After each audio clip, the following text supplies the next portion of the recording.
right, Jastin. A through Z. S. AS. Superman. We got some Superman news. So in honor of Superman now on digital release and everything like that already.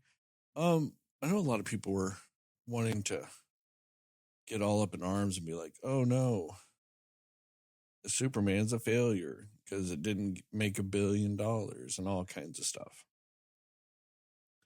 And I kind of wanted to touch base on that because in America, it's a top 3 for the year.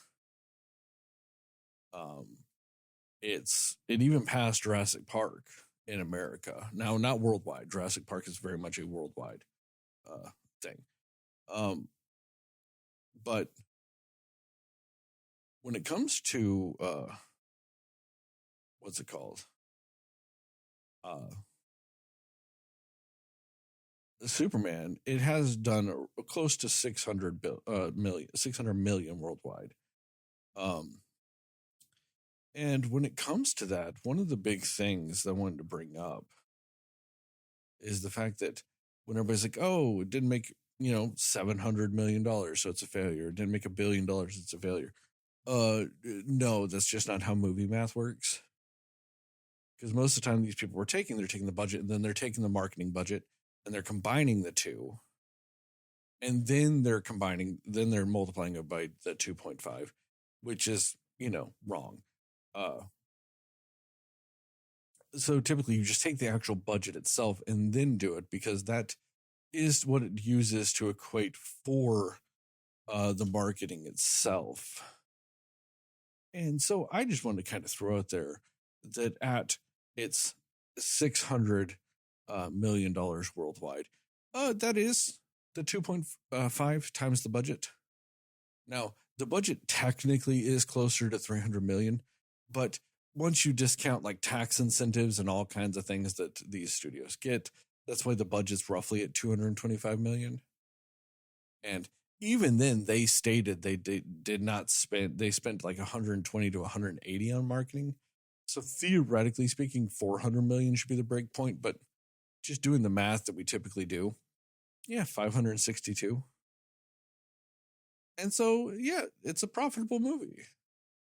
And on top of it, too, they kind of just like they've said before, they just wanted to get the universe started.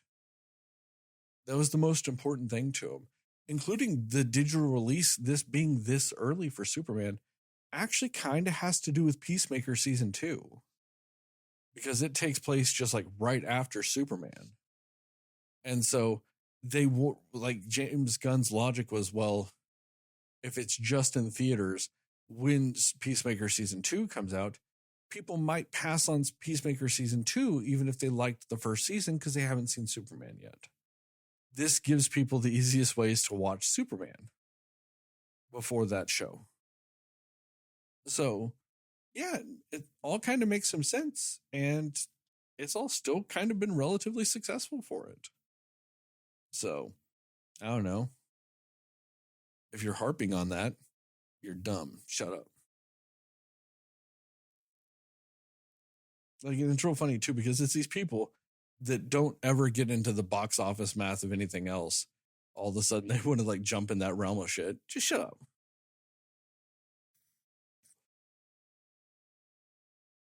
That's what we do.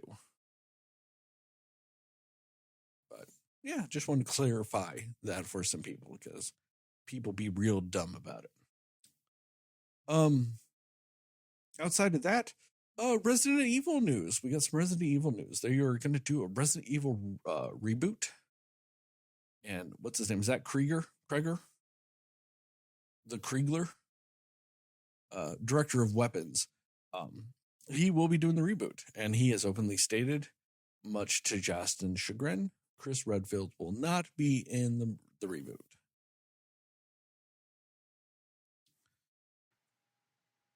Bummer. Or anyone else, right? Say the rest of it. Okay, technically none of the game characters are going to be in it because he just wants to tell a story in the Resident Evil universe, because the character stories are in the games. So if you want those stories, go play the games. But still, Chris Redfield won't be in the movie. Most importantly. That's what you heard. Yeah. I don't know what your problem is with Chris. He's just a muscular man trying to make it in this world. I'm sorry. I just like good characters. You have something against a muscular dude? I have stuff against bad characters.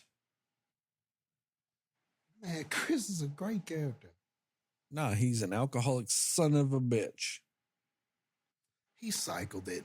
Plus, like, he cycled his alcohol addiction. Plus, on top of that, he got big and was like, man, the next time these zombies come through, I'm going to be too big for him. And that's exactly what happened. He's so big and strong. He's so big and strong, he needed a partner. Yeah, kind of. He's so big and strong, he needed help. But just imagine, if he didn't work out, he would have needed 2 partners. He just needed 1 because he worked out a lot. Now, Jastin, or if he was just talented, he would need no partners and would actually be hindered by the person he's saving. Just saying. Jastin, is he a good character or is he just your favorite character? No, he really is a good. Most of the Resident Evil characters are good characters. I actually don't know any of them except for the one from the original that I don't remember the name. She's not a game character, so. Oh, okay. You're talking about Alice. Yes. Like, he's trying to make fun of him, but actually him turning to alcoholism and stuff because he thought he stopped the main villain, but found out he didn't. And then he kind of lost faith in himself, but then rose above that, came back, fought him again, beat him, but then something else happened, and he was kind of taken over for a bit by one of the evil people or something and had to get rescued. Chris has had a crazy journey, okay? Chris has gone through a lot, but that's why I like him. He's gone through a lot, but he's still that dude. He's not. You know? He's a bitch. Oh, come on. Just saying, Leon S. Kennedy just be taking care of shit. He's too perfect. I don't like perfect characters.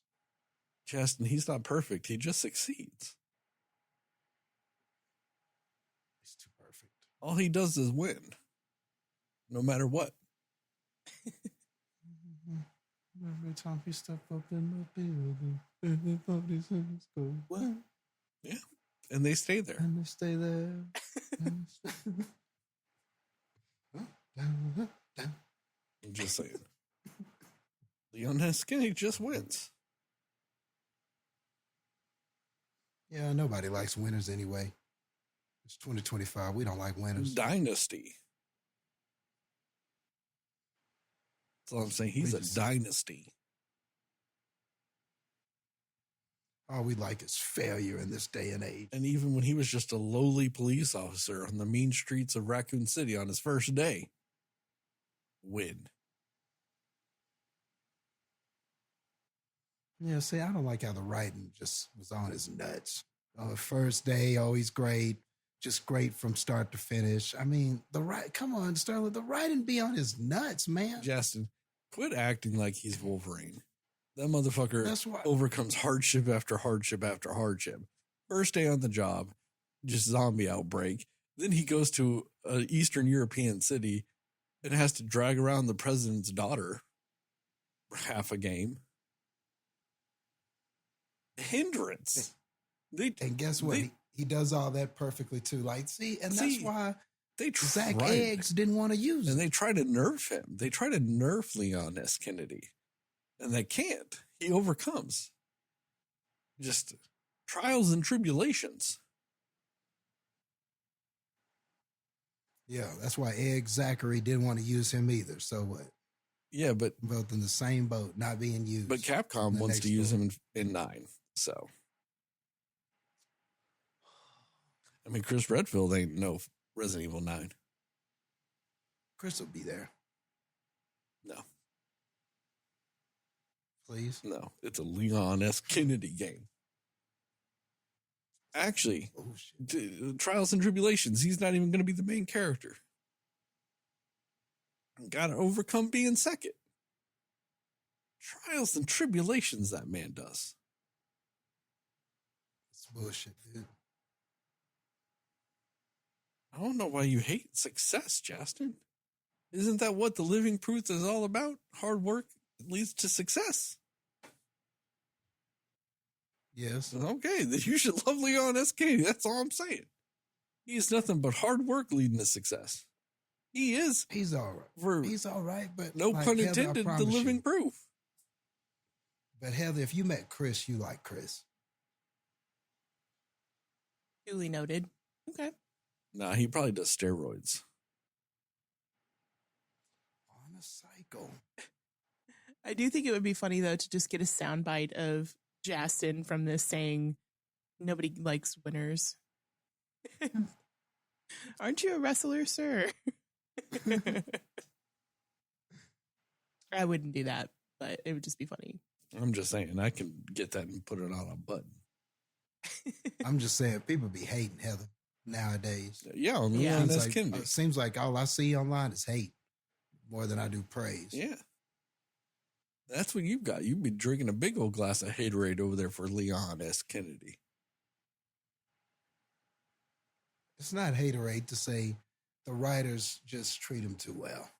It's too perfect. Or he's just that damn good. Did you ever stop and think about that, Jastin? Instead of trying to bring a man down, why don't you just celebrate his accomplishments? I do, but it's just too many. Success, man. I like the up and down journey of Chris Redfield. That's what I like. Do you like it whenever he got his partner kidnapped? Nah, he took that really hard. Don't bring that up. Just saying. In other news, Bubba the Love Sponge, Hulk Hogan's best friend, recently came out and said that Brooke Hogan, Hulk Hogan's daughter, was getting messages from all kinds of nurses and cops and everybody, just saying something is suspicious about the Hulkster's death. So much so that they want to get a private or a third-party autopsy done to make sure it's on the up and up. Because apparently, it wasn't the steroids that killed him. Interesting. Okay. I mean, I'm not who are the people that do the autopsies? Medical examiner? Not a medical examiner, but it was steroids. Forensic pathologist? Yeah, it was steroids. I can just IM Brooke that right now and go, hey, Brooke, it was the steroids. I mean, has any medical doctor come out and said anything like this? Or is this just people online? No, Jastin, it's will say nurses. anything. It's nurses and cops. They just be messaging her, going, "It's suspicious." What did they see? What happened? I mean, did they see anything definitive? I wonder if they saw all the needle marks from the steroids. Damn, brother. I mean, I'm just saying, steroids. You don't look like that. How that man looked for as long as he looked, and not know it's steroids. I mean, Well, and just with the story, if there was probable cause, we've seen time after time them investigate bodies or look at, toxicology reports and re-examine. I mean, when there's probable cause, they will look into that stuff. But there's got to be something concrete that green lights that usually. Heather, you're good at this. How old was Hulk Hogan when he died? Please hold. I believe it was 71, but let me check. 71. Okay, 71. Let's just assume he started doing steroids when he was 21. And let's just say he stopped when he was 61. That man did steroids for 40 years. Like, He beat the odds living to 71. There's nothing suspicious about this. Yeah. I mean, Yeah, and that's why I'm saying there'd have to be something. I mean, because all signs point to this just happened, but for whatever the reasons are, there was nothing suspicious about it when it happened. So No. unless Right. something suspicious comes up, it just sounds like conspiracy theory, just Yeah. online BS to me, is what it sounds like. it is. And Plus, so I just question if this is Bubba the Love Sponge just having something to talk about on his show, or if there's any actual legitimate, like medical legitimacy to it whatsoever. and I get that he is Hulk Hogan's best friend, but your name's also Bubba the Love Sponge. I'm going to take what you say with a grain of salt. Right. I didn't even know that name until you said it on this. Yeah. You don't think that sounds great? A sponge of love? Jastin, that sounds like That you use a sounds- sponge to clean up sex. It's just a sponge filled with bodily fluids. And I'm sorry. I would never want to name my love sponge Bubba. That takes it to another gross level. See, I was thinking like it's a magical sponge. And like when he squeezes it on you, Bodily fluids come out.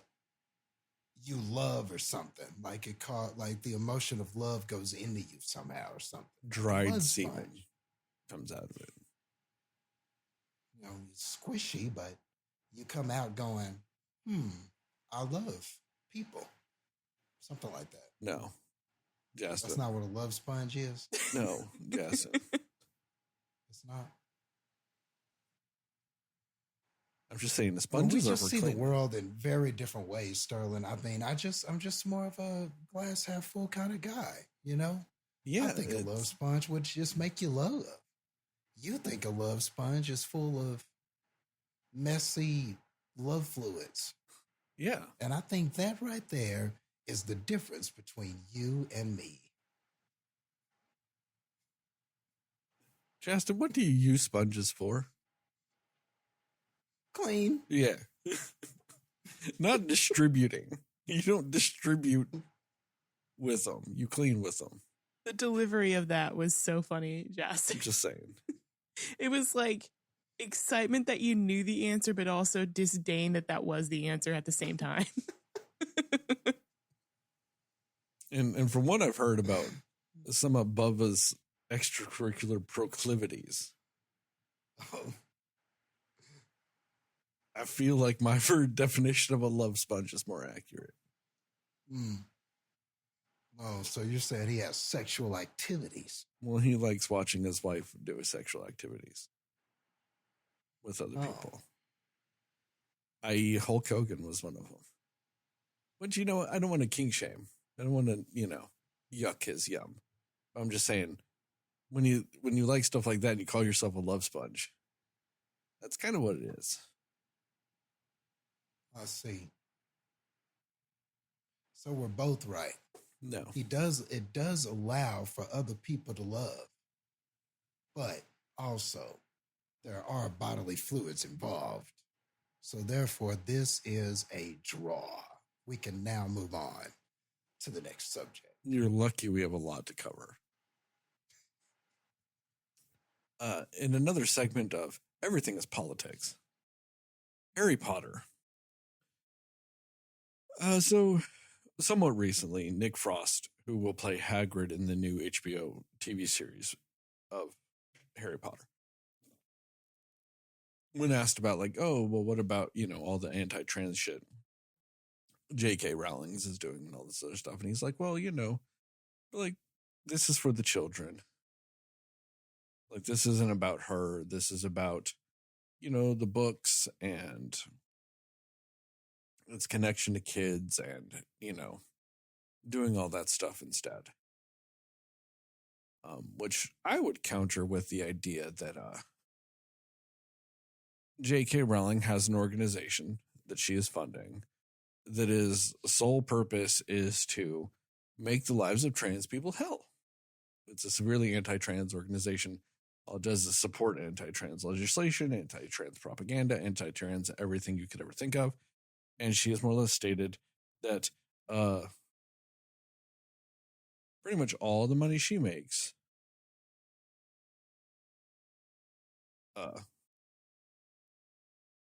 is to, go to that. So when HBO is paying her a lot of money for this television show, there you go. So, yeah. You can't really say it's for this or it's about this, whatever. It is what it is. You are directly assisting and a part of somebody making a bunch of money to do some anti-trans shit. So essentially anybody associated with making that niche series kind of... Yeah. Regardless of their reasons, they're helping. The only people I don't know if I would fully put that on, I guess, was maybe the kids, because they're You can't kids. blame the children. Yeah. They're kids. Right. You know what I mean? Like they're just like, sweet, I'm in an acting role. Like, yeah, their parents are like, hey, go be Harry Potter. And he's like, okay. Exactly. Yeah, that's, 100%. You cannot blame the children for this. But all the adults, yes. You can actively blame them. That is a bummer. Good old Nick Frost. So apparently, real quick, we have to go back to the Love Sponge. Because Heather found why he's called the Love Sponge. And apparently, a fellow DJ witnessed him receiving a lot of attention from women at a fraternity party and called him a love sponge. He later legally changed his name to Bubba the Love Sponge. Legally. He was very proud of this. I don't know. I just feel like that's a lie.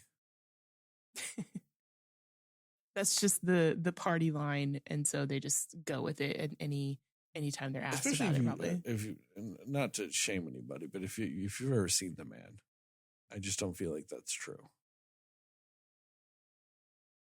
I've never seen somebody that wears as much affliction shirts as that man does in the year 2025.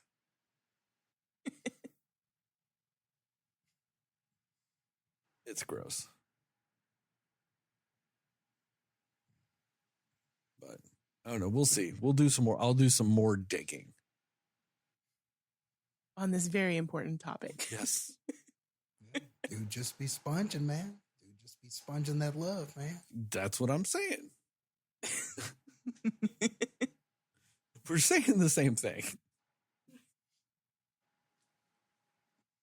Not really that different after all, are we, Jastin?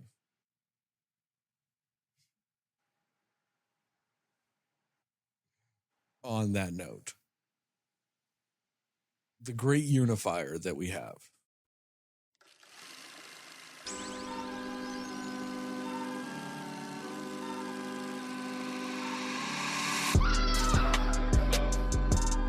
Somebody will listen to me.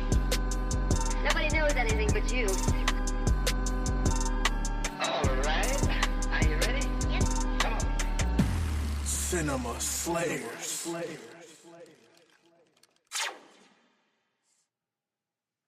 Hey, Cinefans, welcome back to another episode of the Cinema Slayers podcast. I'm Sterling, and as always, I'm joined by Heather and Jastin. And tonight we're going to talk about what we liked, didn't like, and everything in between with The Naked Gun and weapons. We will go spoiler-free recommendations and scores, and then into a more spoiler-centric section with time codes in the description to allow you to jump around if you so require. And with all that, just so we don't skip it again, we're going to start with The Naked Gun. Who is our resident naked expert? All right, or gun expert,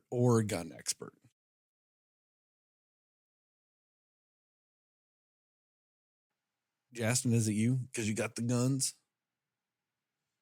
Got the tickets to the gun show. Nice. Well, of us three, I probably posted more shirtless material, so this might have to be me. Yeah, I think you and I are probably real neck and neck in that competition. Well, Yeah. Justin, I feel like Every now and then Heather goes shirtless. Right, yeah. On Instagram.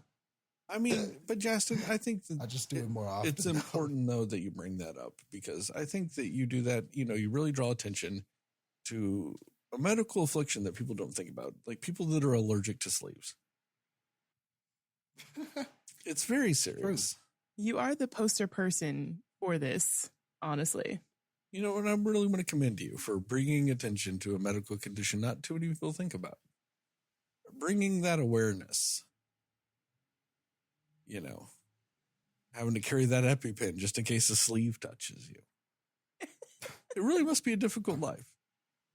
I'm not even sure what sleeves are anymore.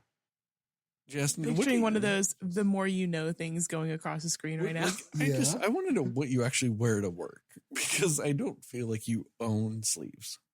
Are you just always uncomfortable at work because you have to wear sleeves?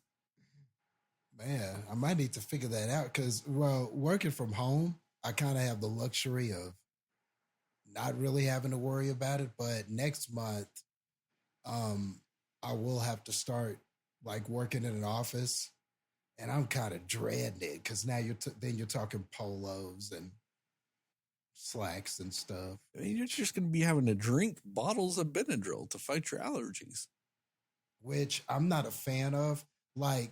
If I dress up, I like doing suits and coats. Well, y'all know that. I like doing suits and coats and stuff and jackets and stuff like that.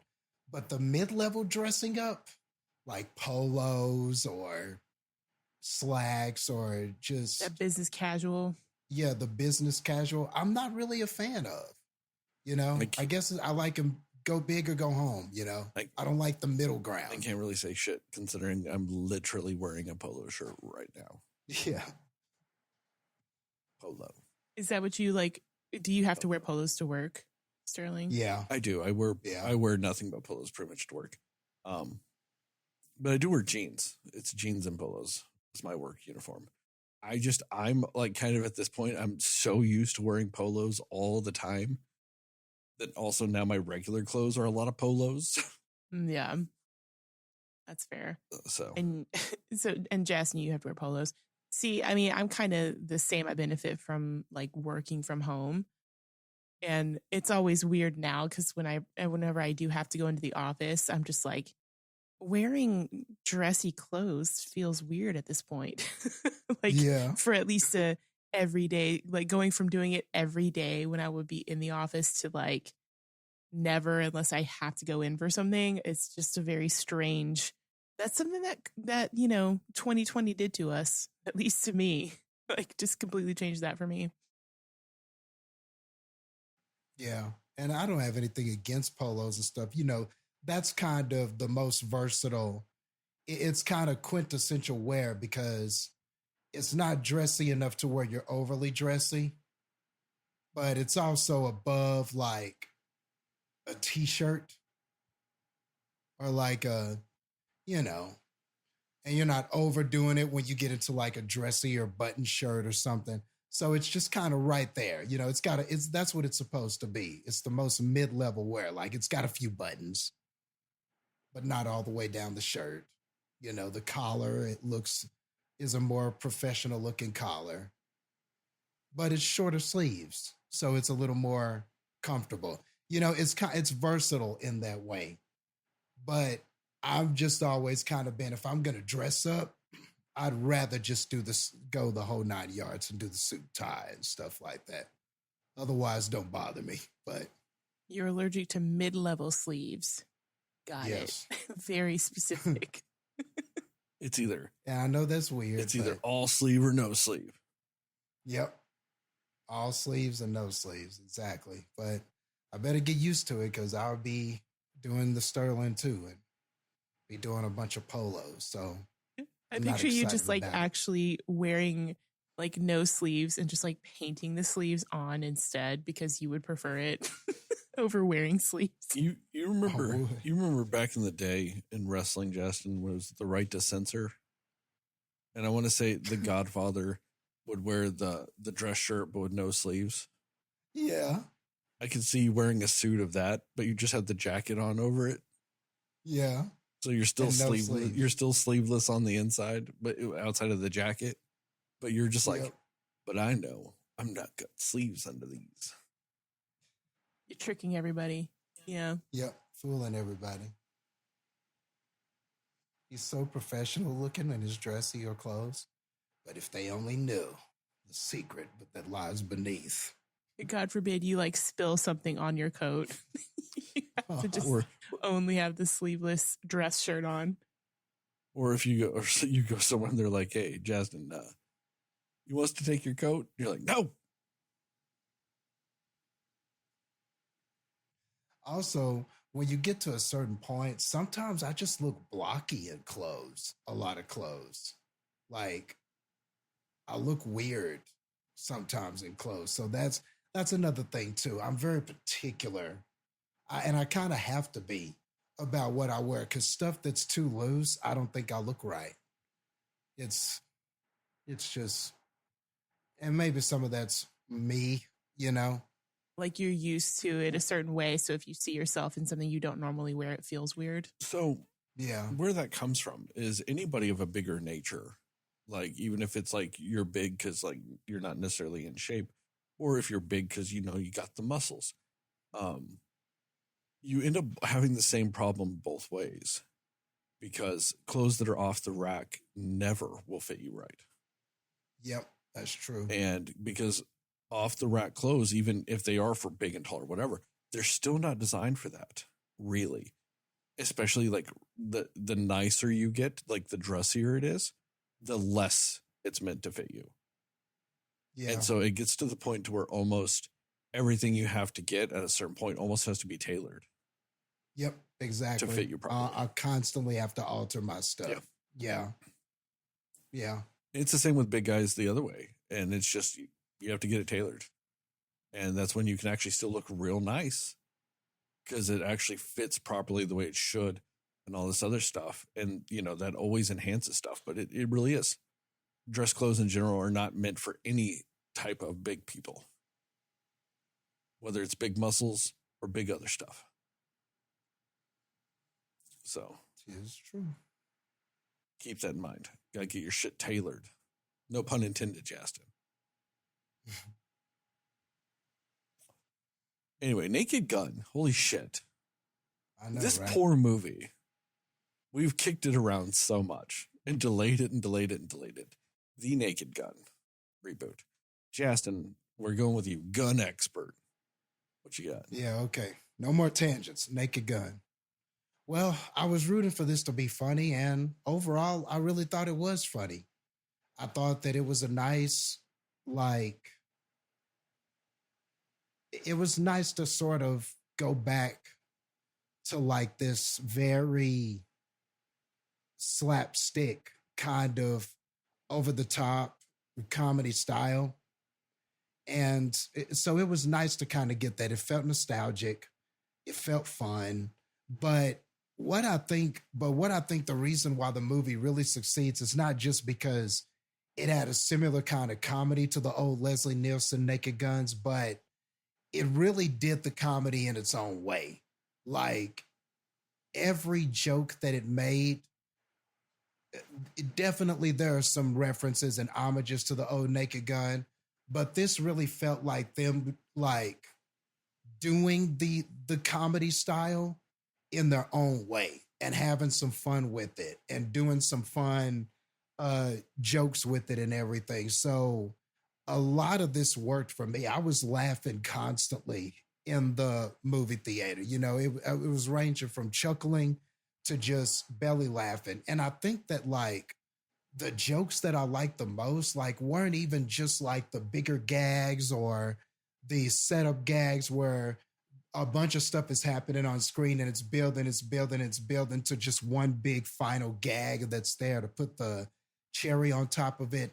But all of these sort of, I guess I'll just call them verbal gags, or where like a character will say something, and then another character will take what they said literally or misunderstand it and say something that is completely not what the other character was trying to say.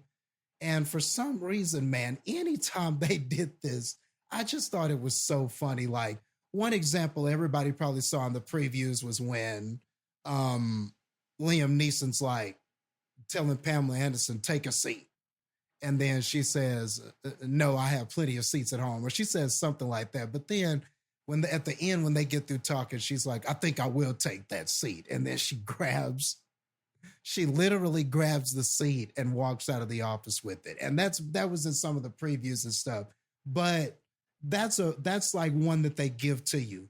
But there are a lot of jokes like that are just so funny because like you hear those expressions so much, you're not really expecting. Like those crept up on me sometimes because, you just hear an expression like you always hear it.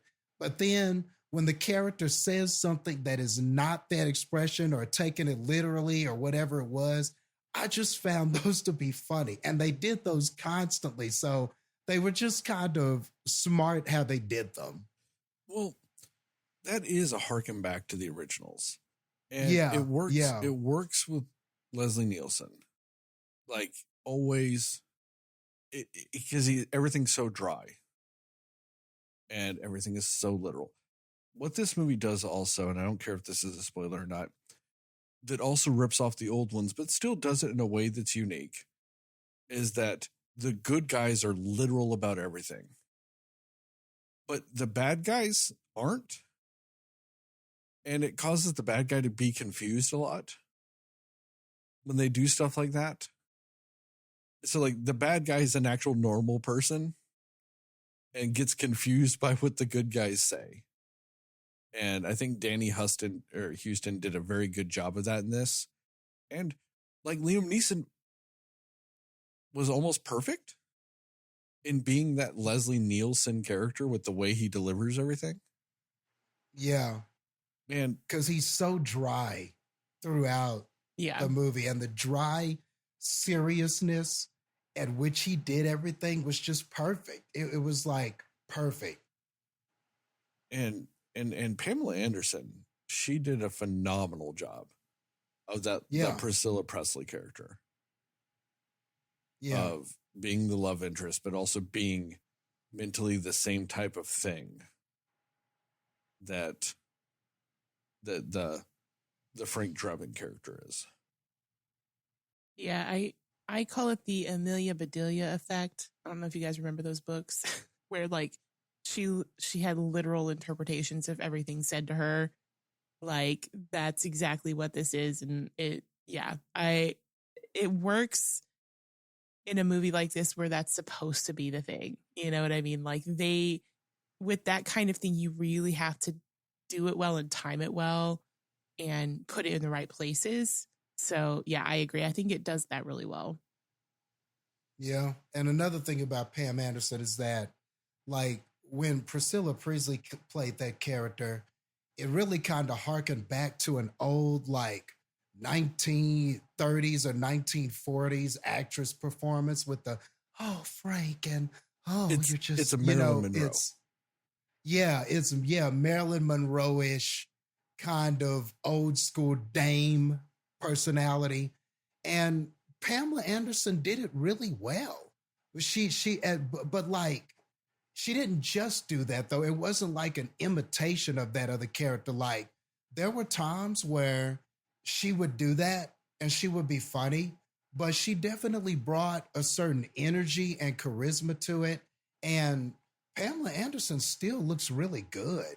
Like, I think she had a confidence and she was pretty in this movie and like, and I don't want to say seemed talented, but she was talented in this movie. And it made me kind of go, did we miss out on like casting her in more shit? Apparently we did. And apparently it started with the Last Show girl. See, I never saw that. Yeah, it came out last year. I think wasn't she nominated for an Academy Award for that movie? something like that. She was, I think maybe a Golden Globe. Yeah. Maybe. Yeah, something. Yeah, she was nominated for something for that movie at least. But yeah, from what I've heard about that and what I've seen in this, did we fuck up as a society when it came to Pam Anderson? Did we just assume Baywatch was peak her when it came to acting? I think like that in Barbed Wire? I think a lot of people did, but it might have been one of those unfortunate things, fortunate things, because made no mistake about it, she was like, back in the day, she was just like considered one of the most gorgeous women in America. So obviously that helped, and she became successful. And, you know, of course, she was like every white man's dream, age, what, 15 to 35 or some shit. But like, yeah, she is and was very beautiful. Yeah. Yeah, but not just that. I mean, all joking aside, you know, she's a gorgeous woman. But maybe because of that, though, she was casted a certain way. And people wanted to just sell her a certain way. But obviously, we missed out. We might have missed out on some real acting talent. I just wonder if anybody would have ever looked at her the other way, what we could have gotten by now. Because she was great in this movie. Had some scene stealers in the movie. Had some times where really she just ate with the scene that she was given. So yeah, it made me question everything I knew about her. I thought I knew, and I mean that in a good way. I thought I knew everything there was to know about Pamela Anderson, and now I'm questioning everything. Which I think in a way is also similar to the whole Marilyn Monroe thing, because wasn't she very much like, she was marketed a very specific way her whole career, when she was so much more than that actually behind the scenes. And yeah, I feel like that's exactly what is happening here, you know? Yeah. So this wound up being a pleasant surprise, and I won't take up too much more time, but there were other acting performances that are good too, that I'm sure we'll get into. It wasn't just Liam Neeson and Pam Anderson, but yeah, they really, but really everybody from the protagonist to the antagonist, I thought were perfect. The comedic timing and the jokes and how they paid homage to the Naked Gun, but at the same time did their own things. There's a lot of satire in this. There's a lot of like, I mean, I just felt like all of it was good. And we haven't had just really a comedy quite like this in a long time. Like, I think Argyle tried to be like, in some ways, a newer version of this. You just brought up Argyle. I know. I hate that I have to.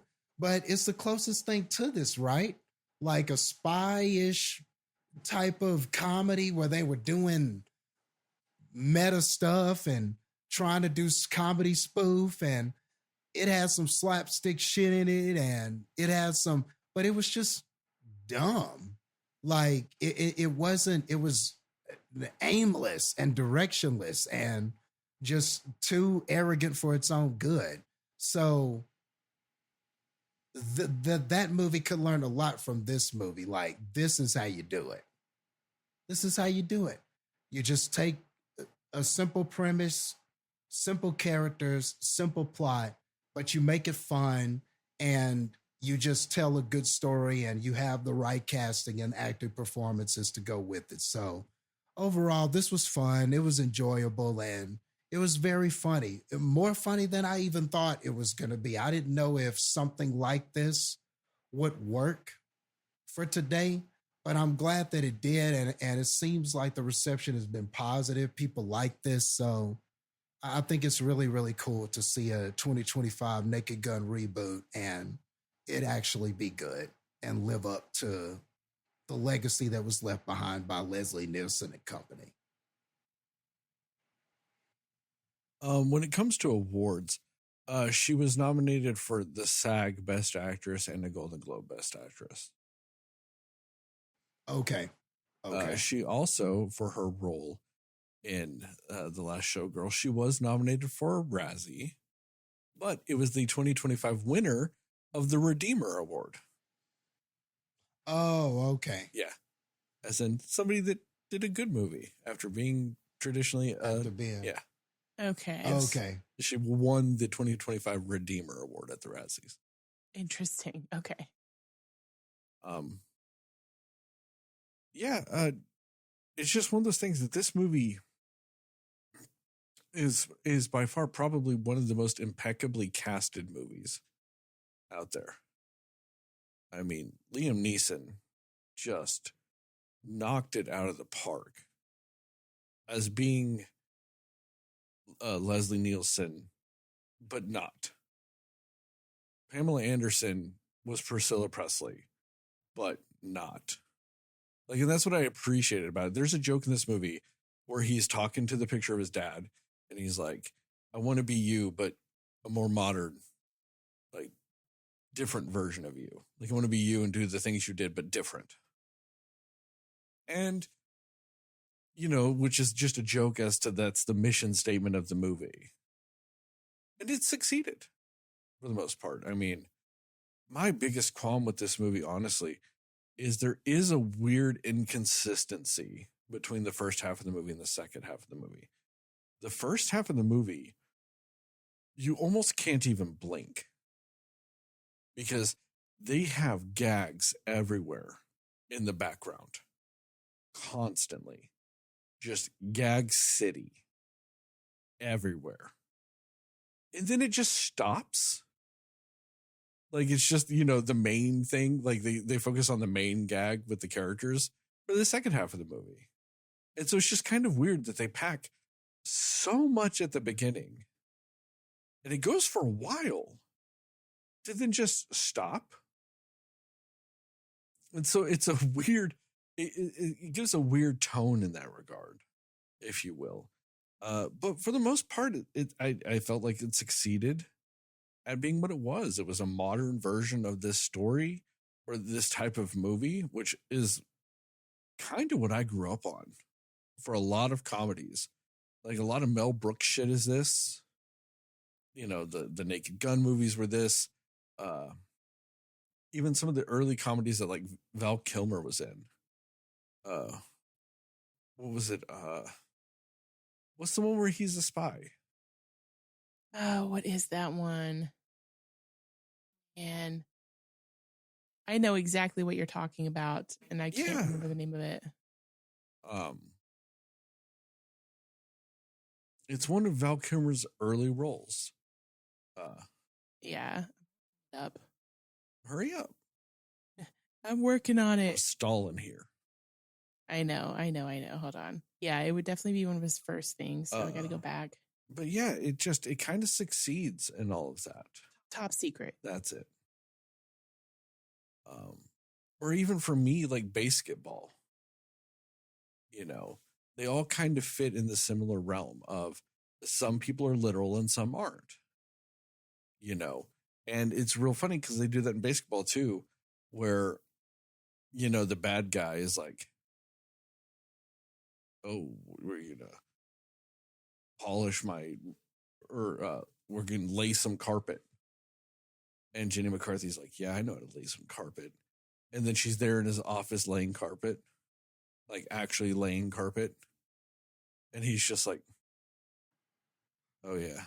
And he's like, you can polish the chrome. And she's like, oh yeah, I know how to polish the chrome. And then she's polishing chrome. You know what I mean? It's that because like I said, the bad guy is not literal. So he gets nuance and subtleties, but everyone else is like oblivious to it. It's that style of thing. And so it was kind of good to see that, but also just not feel like all they were doing was ripping everything off. Yeah. Like, Liam Neeson was doing a Leslie Nielsen impression-ish. He still very much overcame the Leslie Nielsen of it all and was Liam Neeson doing that stuff. And that's tough.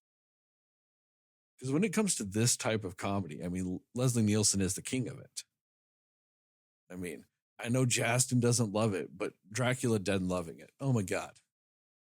to me, it's perfect, Justin, because it's Leslie Nielsen and Mel Brooks. So it's both. And I'm like, oh shit. Like it's amazing. But it really kind of works in this way of it had that one mission and it succeeds for the most part. I think it is a little too overstuffed at the beginning, and not everything they do is funny. Like universally funny. Like you're not going to laugh at every joke. But I think like you said, Jastin, you're going to laugh at enough of the jokes to where it works. And also, on top of everything, isn't it amazing that the trailer gave away some jokes, but not all of them? It didn't give you every single joke in the fucking trailer. Yeah, that's good of them. Isn't it the worst whenever you have a comedy and the trailer gives you away every single funny joke? Like, and the rest is just a bunch of bullshit jokes. This one, because even the scene you were talking about, Jastin, with the chairs, in the trailer, it's like he says, "Take a seat," and she goes, "Okay," and then she walks out. Then, in the movie, they actually spread that out. Yeah, that's true. That's true. And it works so well because you know the final setup of the joke, but all that in between helps it still land when it gets to the part you've seen in the trailer. And it's the same with the joke that they show in the trailer where like he's talking to the picture of Leslie Nielsen and everybody's talking to like the thing, and he does the Norberg joke where the guy's like, nah. But that whole speech that he gives talking to the Frank Drebin thing, it helps so much because there's so much more there in that scene. And then the full circle moment at the end of the movie when it comes back to one of the things he says was really great because I was not expecting that. Heather, what about you? What are your thoughts?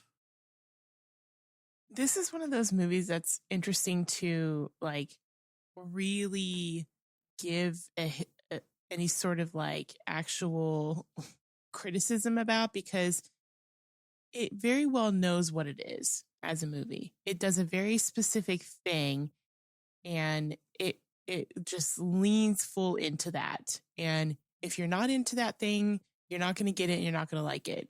But if you do enjoy that type of thing, you're going to really enjoy this movie. So it's like any criticism you could say about like, oh, that's just not funny. It actually is like that situation of it's because you just don't like that type of humor. I feel like you really do have to like the type of humor that this movie does to really like get the enjoyment out of this movie that you do. I mean, it doesn't even like, for me, that's not my like favorite type of humor, but the way that they do it in this movie, also set up with like Liam Neeson being the main character, really helps, because kind of like what you were saying, Sterling, like it's Liam Neeson, you know what I mean? But it's just like he was perfect at doing that very like straight face, like the straight man basically type of thing of everything. He's just taking everything so literally, and just the way that he does it is so good. And you have to really do that part well for this movie to work. I feel like it honestly is kind of a big risk to do this type of movie, especially because of just the different types of humor in general that we've gotten in film since like the original movies. You really have to be very careful and thoughtful with how you do a movie like this, I feel like. And it was really entertaining. Like it worked for the most part. Everything they did really kind of worked. Yeah, it wasn't a perfect movie. I'm not going to say again, like every joke landed or anything like that, but it served the purpose that it was trying to serve. You know what I mean? Like for the type of movie it is, like it just really, it really did its job. And I mean, because the jokes they're what you expect if you liked or enjoyed or know what the original movie is, right? Or movies. Is there 2 or 3 of them? There's of the originals, 3, right? Yeah. I think it's Naked Gun, 2.5. 2.5, or is it 22 and a half? I think it's 22 and I don't know. And then the third one is 33 and a third. Yes, Naked Gun 33 and a third. Which, fuck, I love that movie. Is that the one where they were in the court, where they were at that court, where they were at the court, and like the baby carriages are falling off the stairs and they have to save the baby carriages while trying to get to the criminals, and then the Pope starts slipping down the stairs and somebody has to save the Pope? And which one is that? I'm trying to remember, because also the last time I watched all these, I did a mini marathon. And so I watched all 3 back to back, so it bleeds together.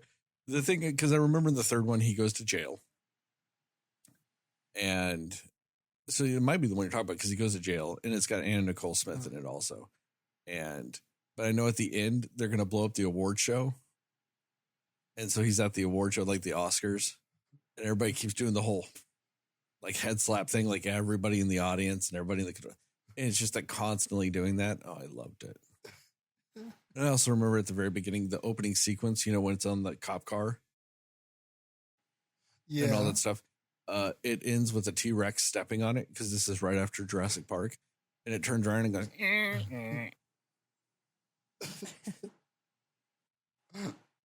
Which one is the one where he was like, I like to practice safe sex? Oh God, I think that's is that the second one? I think that's the second one. Second one. Yeah. They're both, the full body condoms. Yeah. I think that's the second one. The one, Jastin, the one you were talking about with the baby carriages is the 33 and a third. Correct. Okay, yes. It's I think, when they're at the courthouse, because he's going to jail. But then there's the other one with what's his name? Reggie Jackson gets taken over. Like they're mind controlling, or it's a robot Reggie Jackson, but he's all like, he's the baseball ump. Yeah. Oh God, love that. And the Queen's just randomly in the audience of a Dodgers game. Yeah, it very much is. It's a very particular brand of humor. And is it bad, guys, that anytime anybody ever says save sex, I think of full body condoms? I do too. They're just, I know. It's just rubbing against each other in those. Like while also standing up. Weren't they like standing up while they were doing it too? Yeah. It's fucking great. Yeah. Yes, but I mean, I think that like Liam Neeson was such a great choice to play this main character, and I'm with you guys. Pamela Anderson was amazing. To me, honestly, she kind of was the shining star in this one, and it probably is because of what we said. Like we've never seen it from her, or we just didn't think we would be able to get this type of thing from her and it work. And it does. And the two of them together is great. And I kind of love that they're actually in a relationship now. I think that's really cute. But like their chemistry together and the way they play off of each other in the movie is so good. And again, for a movie like this, that has got to be good. That has to be a really good part of your story, of your movie, and all of that for this to work the way that it does. So you have to credit a lot of this movie being enjoyable to that kind of thing. And Paul Walter Hauser, he was a great partner, sidekick person. I am such a fan of him. And I feel like he's very underrated as an actor, like just because I don't think he gets a lot of love for like how talented he is. He does a lot of silly things and a lot of like random things. But when he does like a dramatic role, he is incredible. Like he's just so good across the board. And I just love seeing him and stuff. But he's actually legitimately just so funny. And, he wasn't supposed to be like the funniest one in this movie, but he was a great supporting character to make Liam Neeson's character even more funny and stand out a little bit more. So I did appreciate that and how they did that. I think they had some really great cameos in this. I thought that was done really well. Is this the most hilarious movie that I've ever seen? It's not. But did it serve as like silly entertainment? You know what you're getting into when you know it's a Naked Gun movie. Yes, absolutely. It did live up to that standard of what you're looking for. So yeah, overall, I think it's a very enjoyable film. It's an enjoyable time. I just think that it worked on most of the levels you want it to work on. There were certain things, obviously, and like the mention that you had, Sterling, of like up front, they had so much of the background stuff and then they did it. That's a good point. And that background stuff it serves as some of the really like silly parts of the movie too. But yeah, I mean, it's not a perfect film, but it does work well for what it's doing. Recommendations and scores. Yep. Recommendations and score. What you got, Heather? Yeah, I would recommend it. I had a good time watching this movie. It was just like a mindless, quick watch, silly, fun movie. Lighthearted, so to speak. It was just goofy, fun entertainment. So if you're looking for that kind of thing, nothing that's too serious, and you just want a few good laughs, sure, I think this is a good movie to watch for it. Even if you're a fan of Liam Neeson and you want to see him in a role that he's not really used to doing or familiar to other people is doing, yeah, go ahead and watch this. I think you'll enjoy it as long as you know the type of humor you're getting into and it's your thing. Overall, good, not great, but still had a good time watching it. So I'm going to give it 73 wasted cups of coffee out of 100. Oh, that was a fantastic running gag in this movie. I loved that one. Yes, the coffee. Yes, great. Jastin, what about you? Yeah, it's going to get a recommend from me too. I think it was a lot of fun, and I think it was really funny. And I'm trying to think of, the only other comedy I'm really hearing about is Happy Gilmore 2. So the two comedies I'm hearing about mostly are Happy Gilmore 2 and this one. So it ain't but two movies. You might as well see them. I haven't watched Happy Gilmore 2 yet, but from what I hear, it's pretty funny too. So it's nice to see some of these older comedies kind of have a resurgence.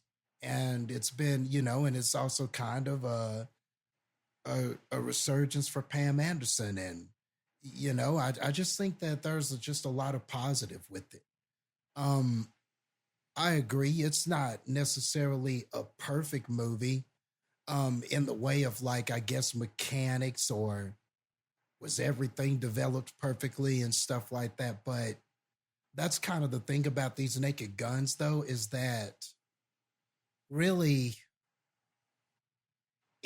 they live and die on their gags. That's really what it's about. You're not really watching a story to get a profound resolution or something like that. You're really, it's just building to the gags. That's really what you're watching it for. And it's just building to laughs. And I guess it's going to be made or broken on just how much you get the jokes and how much you're feeling the jokes and how much you like the vibe and how much you're going to laugh. And at first I really was fearful for it because this is a very, very old school formula. And so I just thought a lot of younger people would go to this and be like, man, this shit is so cringe. But that doesn't seem to be the reception. A lot of people seem to be liking it. So I don't know. Maybe even though, yes, it is a throwback to something that was old and kind of done, and Hollywood had kind of thrown away and wrote off and thought that this wouldn't work anymore. But maybe, if anything, this shows that, well, you can do more stuff like this. Like, this can work if it's put in the proper place and you have the proper actors and you kind of understand what you're doing. And I think another thing you said, Heather, was that it was a quick watch. This movie is very short. You know, if you sit, it's barely 90 minutes. If you sit through it, it's almost like no harm done. And I think that that was good too. It didn't get too much wrapped up into trying to have a perfect story or trying to have, we're following this great legacy of movies. So we need this 2.5 hour just awesome movie so that we can have all the references and pay the perfect homage to the Naked Gun. I'm kind of glad that they kept it short and sweet. It didn't overstay its welcome. It was over, you laughed a little bit, and it was done. And I think that for a movie like this, that's perfect. Like, it may not be the perfect movie, but I think it is the perfect way to showcase the Naked Gun for today's audience. So for those reasons, I can, it's an easy recommend for me as well. We'll go 85 silhouettes that make it look like a dog is pleasuring you out of 100.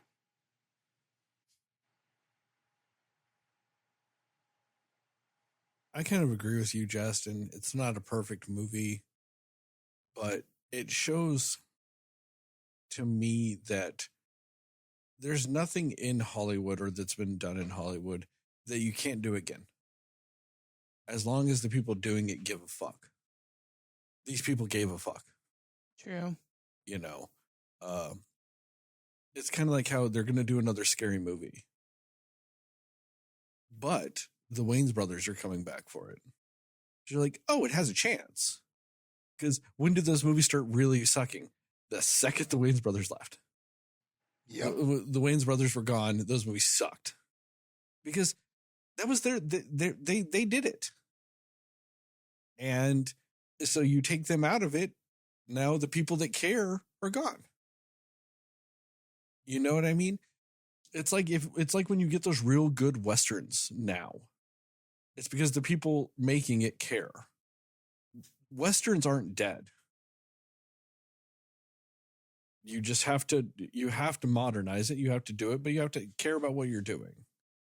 You know, there's nothing in Hollywood that's dead. You can always do a specific type of movie as long as you get the right people and you care. And like, you do have to modernize it. This is a modernization of that formula of the movies we grew up on. But they cared to do it while they did it. And it shows that there is a place for those types of movies out there. Like you said, like both of you said, not every joke hits. That's fine. There's probably jokes I laughed at that other people didn't laugh at. You know, just like there are jokes people laughed at that I didn't laugh at. So it works. You don't have to laugh at every joke. You just, in the end, have to go, yeah, I laughed. Good. Like, that's what matters kind of in the end. You're like, oh, good. I'll give it a hair under you, Jastin. 83. 83 CCH Pounder was also amazing in this movie. Amazing. Such a great choice for the character she was. And that was a great running gag, that was too. Funny. That was a funny gag, too. It's really funny. I can't believe I almost forgot about that. That was a great one. Yeah. I will never forget a good CCH Pounder performance. Never. CineScores an 80. Nice. Spoilers. Yep. Spoilers. Yeah, I kind of just want to talk real quick about some of the running gags or the gags that went full circle. The CCH Pounder husband constantly being asleep, but like having the presentation the next day and everybody's rooting for him and then getting the promotion and everybody's happy for him. That was so fucking good. Yeah. Yeah. That was so good. I love that scene where like, get Frank Drebin. And he's just in the bedroom and she's like, my husband's asleep. Don't wake him up. He's got a presentation. Yeah. He needs it for like, he needs it for the here. promotion. And I just love how Liam Neeson's character is like, well, I thought he was going to get it because of this. And he's like, no, that dickhead Greg got it. Like, you know, and then he's like, fine, you can keep my badge and my gun. We're all rooting for you. Yeah. As he leaves, he's like, we're rooting for you. Yeah, like that's one of those where she was like, I want Frank Drebin this instant. And then he was just there.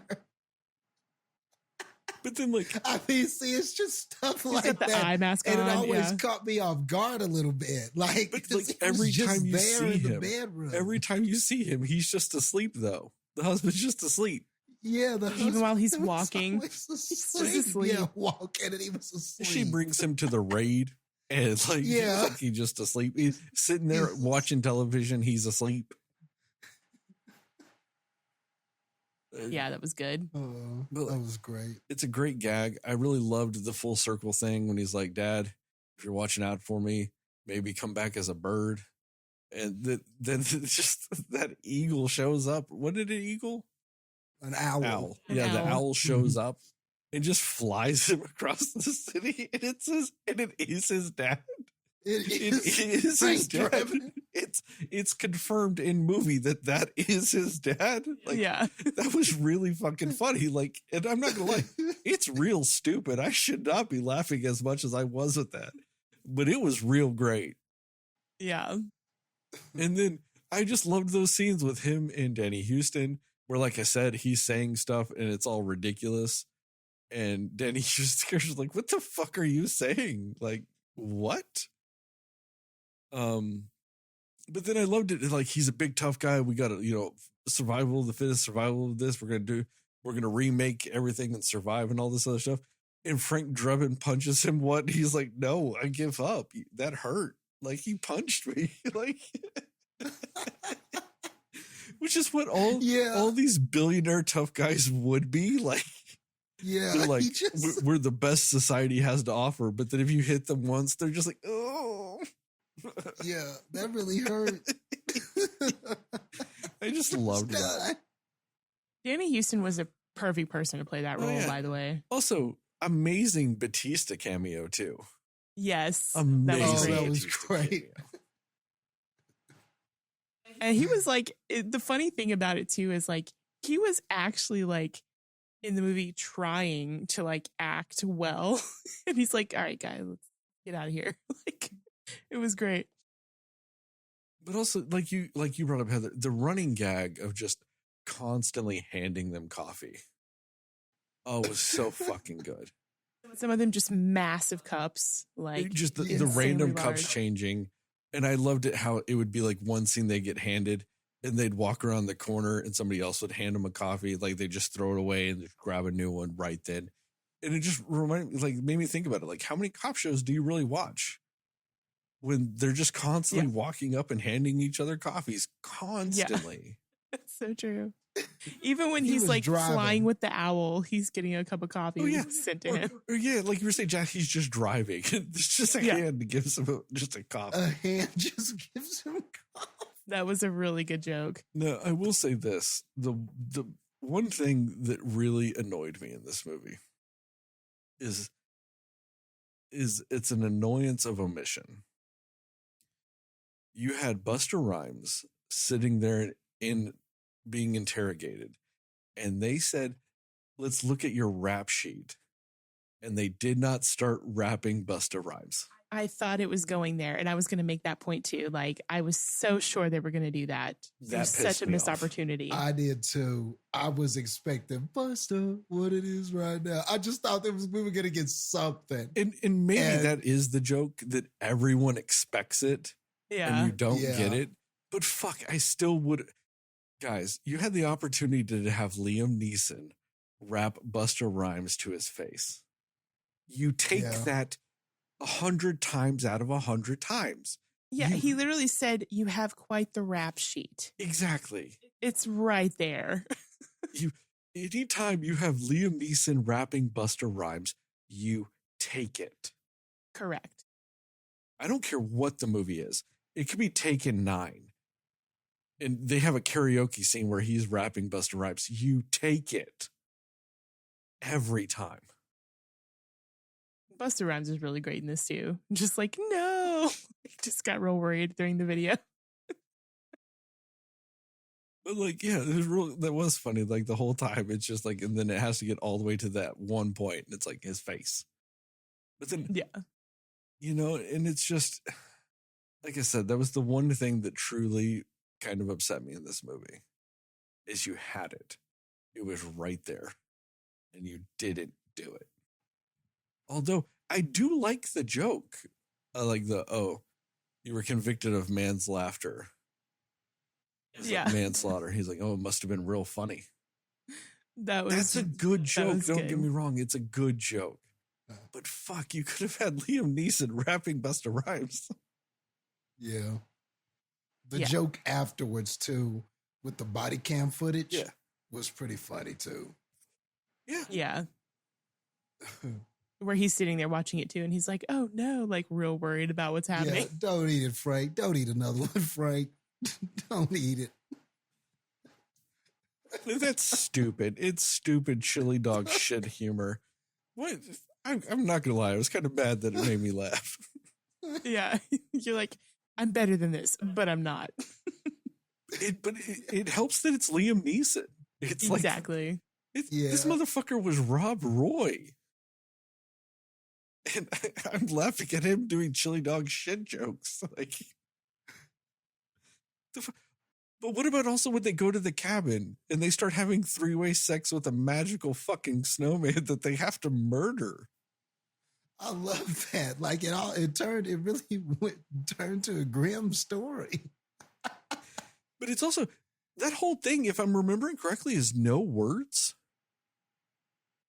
No, there weren't any words. That's all montage and song. And that was great. That whole thing. It's sex scene. It's just a snowman. And his eyebrows got all like turned in when he was mad, menacing. That was funny. But yeah, there's just so many things in this movie that really just work. And, when it comes down to it, like, also the scene towards the end when they're like, did you get that? And then they're like, yeah, I'm actually internal affairs. And he's like, did you get that? I'm actually helping this, like the building permit office. And they're like, did you get that? And it's like, that was a really good joke. Unexpected too. And I almost forgot to like Liza Koshy. I love her. She's so funny. And she was really great as that undercover like person. She was so good. Also, back to CCH Pounder, because fuck, I love her. That scene though too, whenever they're like, if you do that, they're gonna arrest you, Frank. And he's like, who's gonna arrest me? Other cops. And she's like, yes, Frank, yes.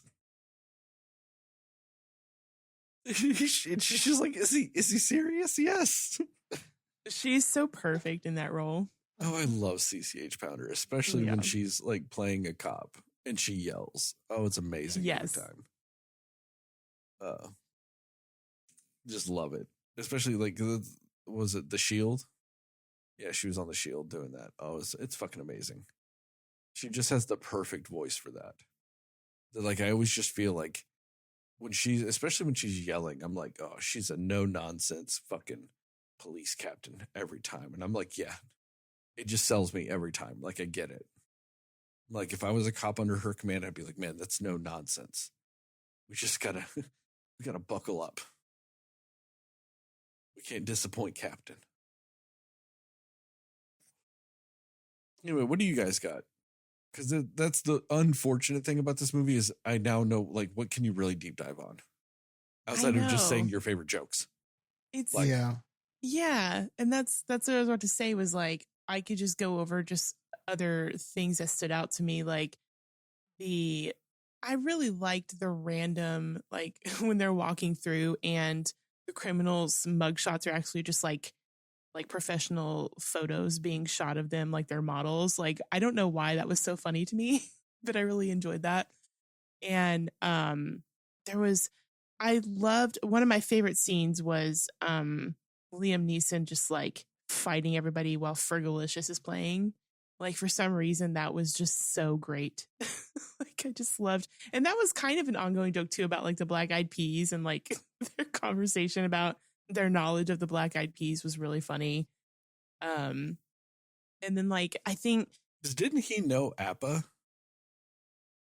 yes. Which I don't know that. Yeah.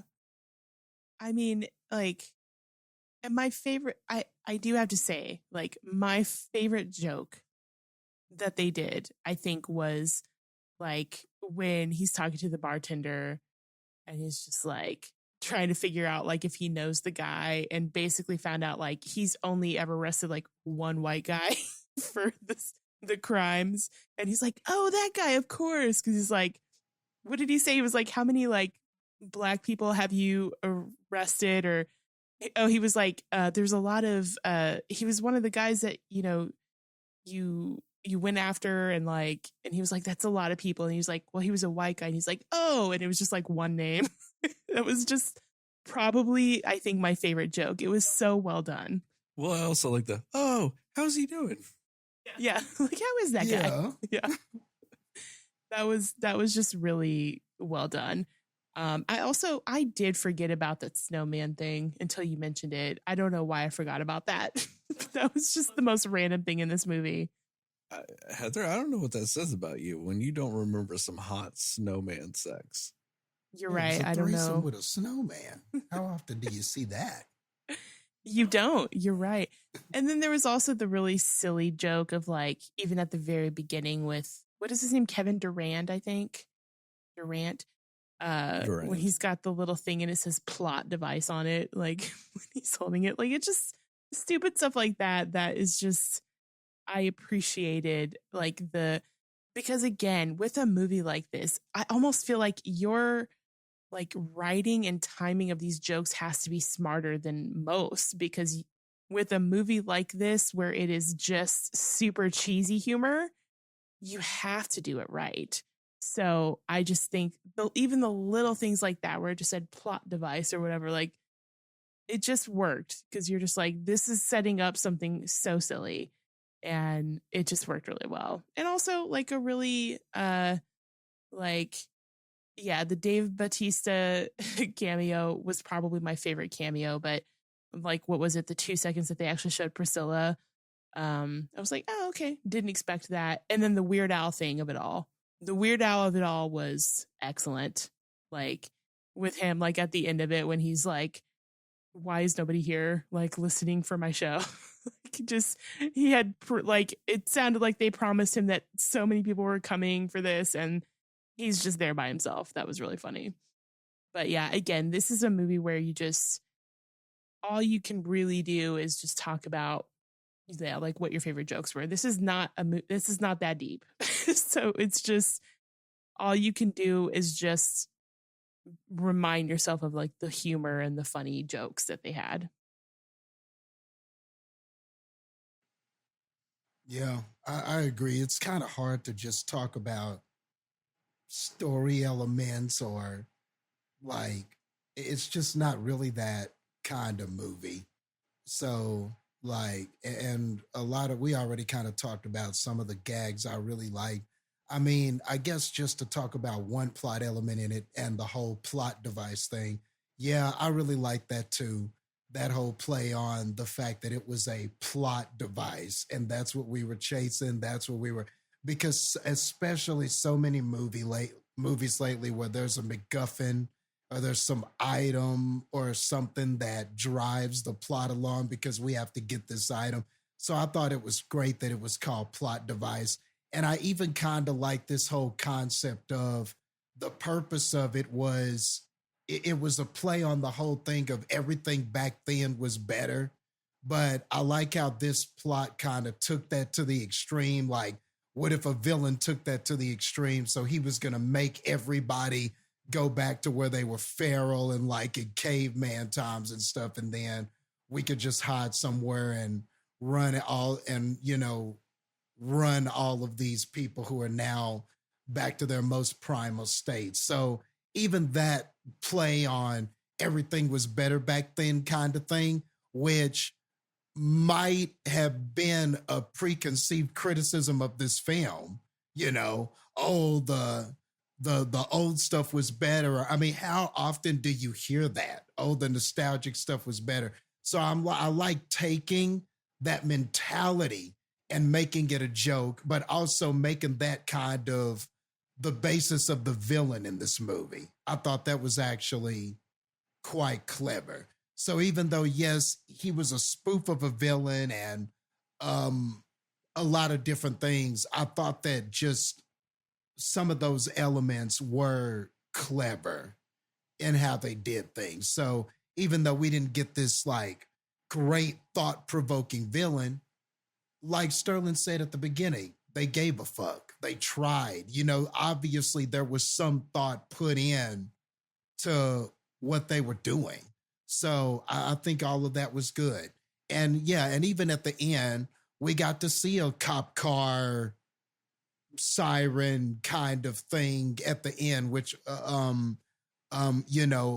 homage to the older movies. So that was cool too. That I think they just did everything right, man. Like they just did a great job of not only paying homage to the old stuff, but just performing the performance that they got, and then just making sure that this was done in a way that was respectful to the old films, but then modernizing things enough to where an audience of today could enjoy it. And like we all said, maybe you didn't laugh at everything, but it's hard to believe that somebody would sit through this and not laugh at anything, because I think that'd be a failed comedy.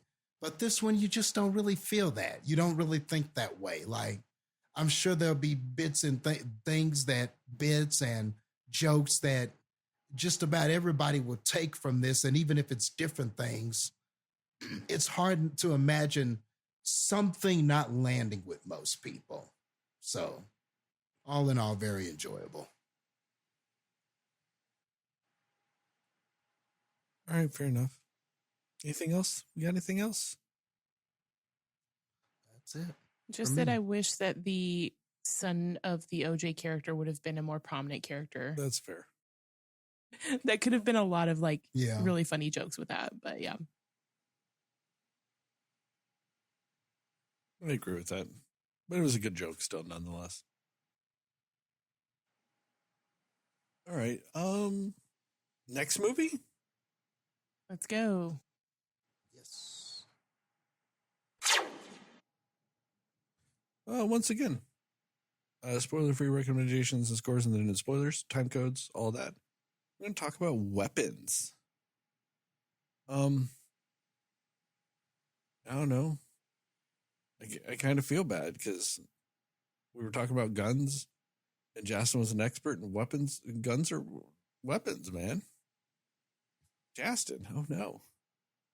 We really typecast you here. With the weapons. Weapons-themed episode. Kind of did. All right, Jastin, go ahead. What you got? What are your spoiler-free thoughts about this here weapons? All right. So I guess when I was looking at this, and once I found out that this was done by Zach Kreger and coming off of the Barbarian movie, which I thought was okay. I thought it was solid, but there were a lot of things about that movie. I had some complaints about that movie. I thought it was a bit uneven. There were some things I would have done differently. But one thing I remembered praising about Barbarian was the unorthodox way in which the story was told. And I thought that at the very least, I could tell that this director, as a storyteller, he just has a different way of doing things. He has a different way of looking at a story. And I I said something, and the reason why I remember all this is because I listened back to what I thought about Barbarian recently, and like in that podcast we did, which was a long ass time ago. But one thing I said that I liked back then that I think kind of trickles over into this movie was I said that this director's very good at like kind of misdirecting or leading you one place and then taking you to another, or he shows you the left hand but then he hits you with the right, or just when you think you can settle down then something happens and then it's like, oh, we're somewhere else. And he just had a very unorthodox way of telling the story, and certain parts of Barbarian were very unsettling. So even though I didn't think it was perfect, I didn't like everything about it, I walked away at least thinking that the director definitely had a way about telling a story. And I thought that he was great at kind of creating like an unsettling atmosphere, messing with tension, different things like that. Even though I just didn't think that story was as tight. And then we get to this. And I thought that for me, this was a big improvement over Barbarian. Like, I think that the script is a lot tighter. There's a lot more meaning in things. This one, it was a little bit easier to understand what every character represented, what this story was about. Like, I didn't feel as lost at times like I did with Barbarian. Now, some of that, he wanted you to be lost on purpose, but this one definitely was easier to follow. I like the way in which the story was told because, and one of the main reasons is because I didn't expect it. When you watch the previews for this, you feel like the story is going to be told one way and we're going to be following one character and it's all going to be about this thing that happened to this one character or a couple of characters. That's the way the preview comes off. But when you get in there, it's a different experience entirely. And actually, you wind up following, without saying too much, you wind up at different times following a bunch of different characters, all centered around this story. But as you're getting every angle, I guess you could say, from each character's perspective or on where they are in this story, you're getting more and more closer to the answers by the time you get to the end. But and so I thought that was cool. So he got to play around with that. Where he chose to end each perspective and story, I thought he did a good job of kicking it up and then kind of he did a similar thing in Barbarian where he gets to a big moment and then we cut and then we're doing something else. Now, in Barbarian, I don't think it worked as much because when he did it in that movie, it was so abrupt and we kind of went to something else and we never really got back to that point. Here, though, because he does it with several different characters and several different stories and several different perspectives, he sort of gets you used to it. Like, he's not just it's not just a deliberate cut to something else for the sake of it. All of a sudden you sense a pattern and now it feels like a method is being used and now it feels like there's a purpose to it. And so I was following what he was doing in this movie. And I think there are some scenes that are quite memorable. There's a scene that I thought was really creepy and just a very like scary type of nerve-wracking scene. And I'm not even talking about because of gore or anything like that. It was just a very, very well executed scene in the beginning of the film. But then there are some scenes that were bloody and gory. And then there are some scenes that are just downright hilarious. And the whole theater was laughing.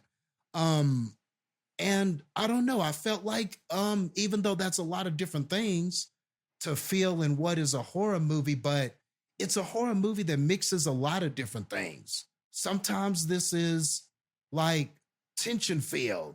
Sometimes it's like gory and kind of stuff like that. And sometimes I think it really is funny and just was meant to kind of, there were scenes that were kind of meant to kind of get you to laugh, whether it was in a morbid sort of way or that was the desired effect of what they wanted. But overall, I think this comes together quite nicely. There are a few, I guess you could say, problems I had with it. I guess towards the end and some resolution stuff and just maybe some questions, more questions I had, some things that I didn't get answered, that I wondered if maybe we could have answered a few more questions. But I mean, did any of that, and who knows, even if I had those answers, overall, I don't think it really makes or breaks the film. I think what the film did was good enough. I think it's I think it's well paced. I think it was well written. I kind of like the ride that this gave me. I was intrigued the whole time. I was interested in all the characters and the perspectives I got. And by the time it got to the end, it wasn't necessarily the kind of finale I saw coming, but I do feel it was an impactful one. So I guess, for my little horror smorgasbord of a movie, I guess I got a little bit of everything that I wanted. So I think that this was an improvement, man. I can tell that he seemed more skilled than this.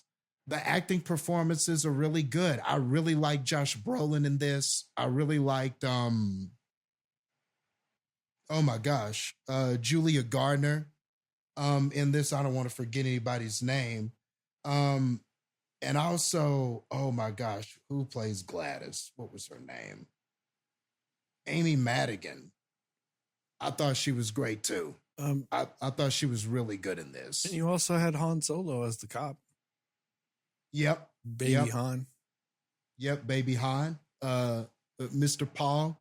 And he was very good too. So, I think overall, this is good. Like, if Barbarian was all right, but I do think this one was really good. Like, I didn't have too many complaints. I really enjoyed the story overall. Heather, what about you? Yeah, I would say this movie is mostly good. I think there are parts of it that I think could have been executed a little bit better. I think the first half of the movie, or the setup part of the movie, I think was probably just slightly better than the payoff of the movie.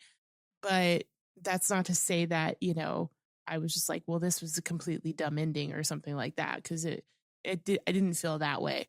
But there's a lot going on in this movie as far as story elements, characters, what people are going through as characters in this movie, different, like pulling different aspects of genre, really, because it's thriller, it's a little bit of horror, it's a little bit of drama, it's a little bit of everything with it. And I think that's not a downfall. I think that's a good thing, because adding all those things into it, like, I was invested the entire time into this movie. I was just, from the beginning, just like, what happened and how is this even possible? How is this even a thing that could be done?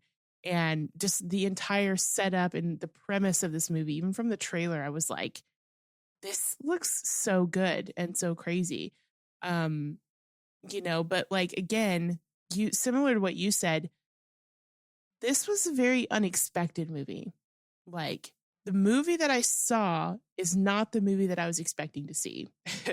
Parts of it, yes, because certain parts of it, but as an overall movie, there's just no way I could have seen any of it coming with what plays out in this film.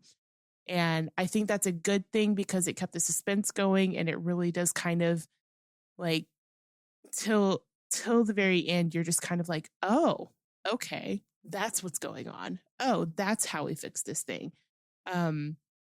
So I think it was good in that regard, but I do think that like I wouldn't say it's a jarring turn when you sort of find out how it's happening, what's happening, but I will say it's because maybe it was such an unexpected reason for what was happening. I just felt not confused, but just very like, I don't know what to do with this for some of this movie. But I think that it makes the movie interesting. And I don't think that that's a bad thing, but it's just one of those where like, I came out of this movie just still thinking about it. Still being like, what did I just see? What just happened in this movie? But I think ultimately it's definitely more on the good side than it is on the bad side. I actually think the acting performances are excellent. Agree, Julia Garner is great. Josh Brolin is really good. The little boy was excellent. The main boy, Alex, that we had was great. And yeah, Amy Madigan, everybody was on point. Austin Abrams, everybody was so good in this movie. And I do think that I didn't even really think about the fact that in the Barbarian movie, they did the same thing with the whole, cut to once you get to a really intense part. You're right. That is something they did a lot better in this movie. And I think it almost did get to the point where it was like, and I think it was just the anticipation of like, I just need to know what's happening, where there were moments of that where I was like, okay, all right, let's stop going through perspectives. Let's just finish out what's happening here because this is too crazy, but then you understand why you need to see every perspective you're seeing. It's just people in this movie that you don't expect really are going to matter that much end up being so key to figuring out the entire story of what's going on. And I really like that he built it that way with each character that we see. But yeah, I think, again, I don't think it was like a flawlessly executed film, but I do think that it's definitely, it pays off more than it doesn't with this film. I agree. I do think it's a step up from Barbarian. I do think there are some messiness issues. I don't necessarily love some of the payoffs with some of it. And I think some of it is intentionally underdeveloped because I don't think they knew a real good way of doing some of it. So you intentionally leave it vague so that you don't have to actually write a specific, reason or a specific outcome for something. But I will say this, all the performances are great. And I do think where this movie succeeds more than anything is just utter intrigue.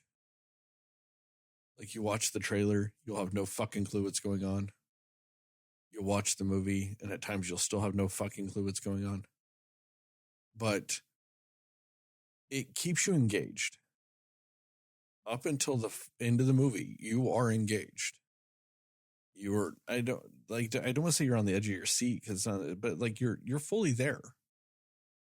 You're invested in what you're seeing. And I think that some movies fail at that whenever they build up so much intrigue off a trailer that sometimes they let you down.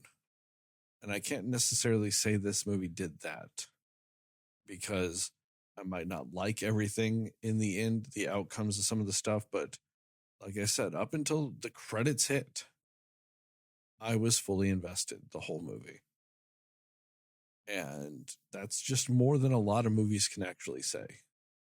That's more than I was in Barbarian. I wasn't fully invested the whole time in that. I was fully invested in this. You know, like I said, there were some letdowns, but I still can't say that, like I said, the end credits that I wasn't still invested up until that point. So, in that regard, it's a rousing success. We'll get more into like the finer details of some of my points because they're very spoiler centric. But yeah, that's what I'll end with on that. Recommendations and scores. Yep. Spoilers. Wrong one. Recommendations and score. Heather, what you got? Yeah, I don't have a reason to say it's not a good movie to see. Like I don't have a reason to say not to watch it. Yeah, I think it's a great thriller more than anything else. It's a great thriller and it's great performances and it's just interesting. Like I have not really seen a story like this before with everything that plays out. So just the kind of like what you said, Sterling, the like the pure interest and the intrigue of what is happening in this entire story. I do think it's worth it to watch it for that reason. It also might be good to watch it too if it's like there's things in it that you don't pick up on the first time around. Like it feels like it's one of those movies that you probably catch some things you didn't, on a first watch. So yeah, I think it is definitely worth a watch for sure. Not necessarily like you immediately need to go to the theaters. It's a watch in theaters type of movie, but I do definitely think that it is worth a watch. Great acting, really interesting story, and yeah, with just a little bit better execution on some things, I think it would have been like a real top-notch movie. But overall, still really solid. A solid film overall. So I'm gonna give it 80 missing kids out of 100. Jastin, what you got? Yeah, it's going to get a recommend from me too. And I think I'm going to go the other way on the do you need to watch it in the theater? I think it's a good theater experience. Like, I mean, any movie that I feel like that can grab you and intrigue you the whole time. And there really are some scenes that I think were enhanced because you were in the theater. There's a scene in particular that involves a pair of scissors where I think it helped to be in the theater seeing that scene. The atmosphere that it created and what they were doing with sound, especially there's some sound going on in that made it unnerving and unsettling and stuff like that. So that was one of those scenes where, and I'm in a theater that was fairly full. So obviously word of mouth and intrigue was working for people because there were quite a few people watching this when I went and they were reacting, to that specific part. And then there's a part at the end. And I think being in there with people and just hearing the genuine reactions of people, there's just something about it. Like there are certain horror movies that it's just a better experience when you're in there with other people, feeling the same thing, experiencing the same thing and stuff like that.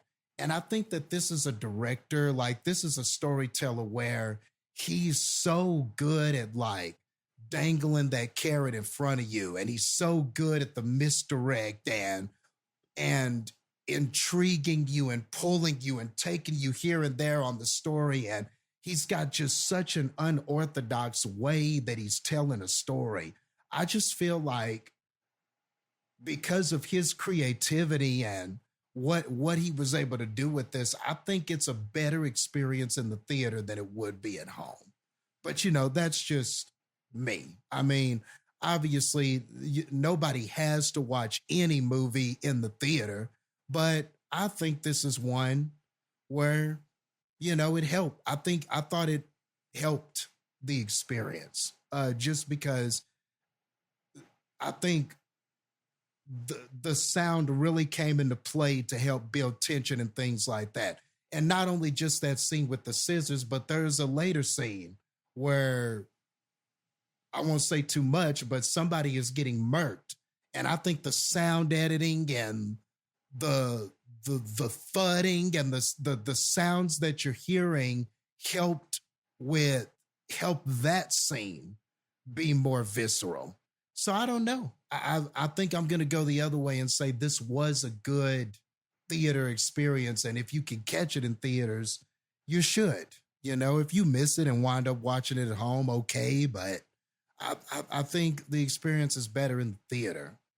Um, yeah, and I had, I guess, a few issues here and there, but I don't think any of my issues in the end are deal breakers or anything. There were things that I wanted more information about, but sometimes you got to watch that with certain movies because, like, sometimes we want the answer so bad, but sometimes when you weigh what was given to you and you go, okay, if I really had a full answer, would that really have helped?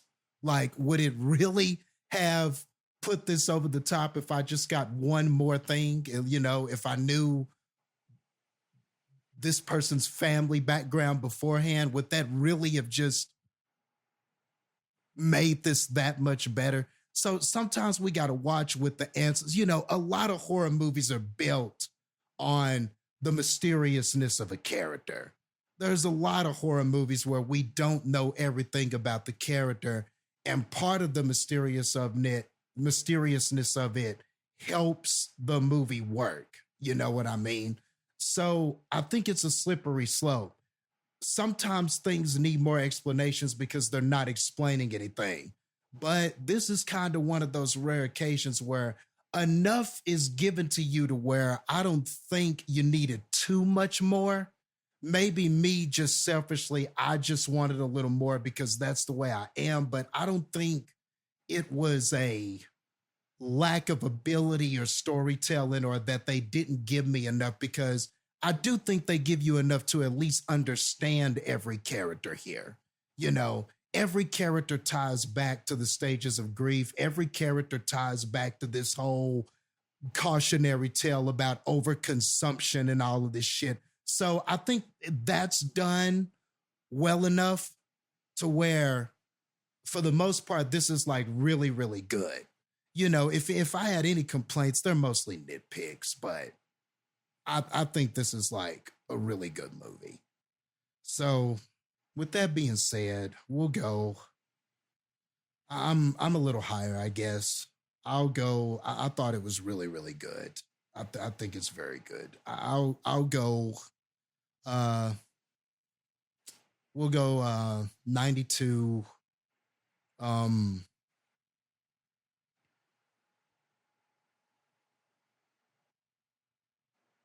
uh, 92. Without saying too much, Revenge of the Children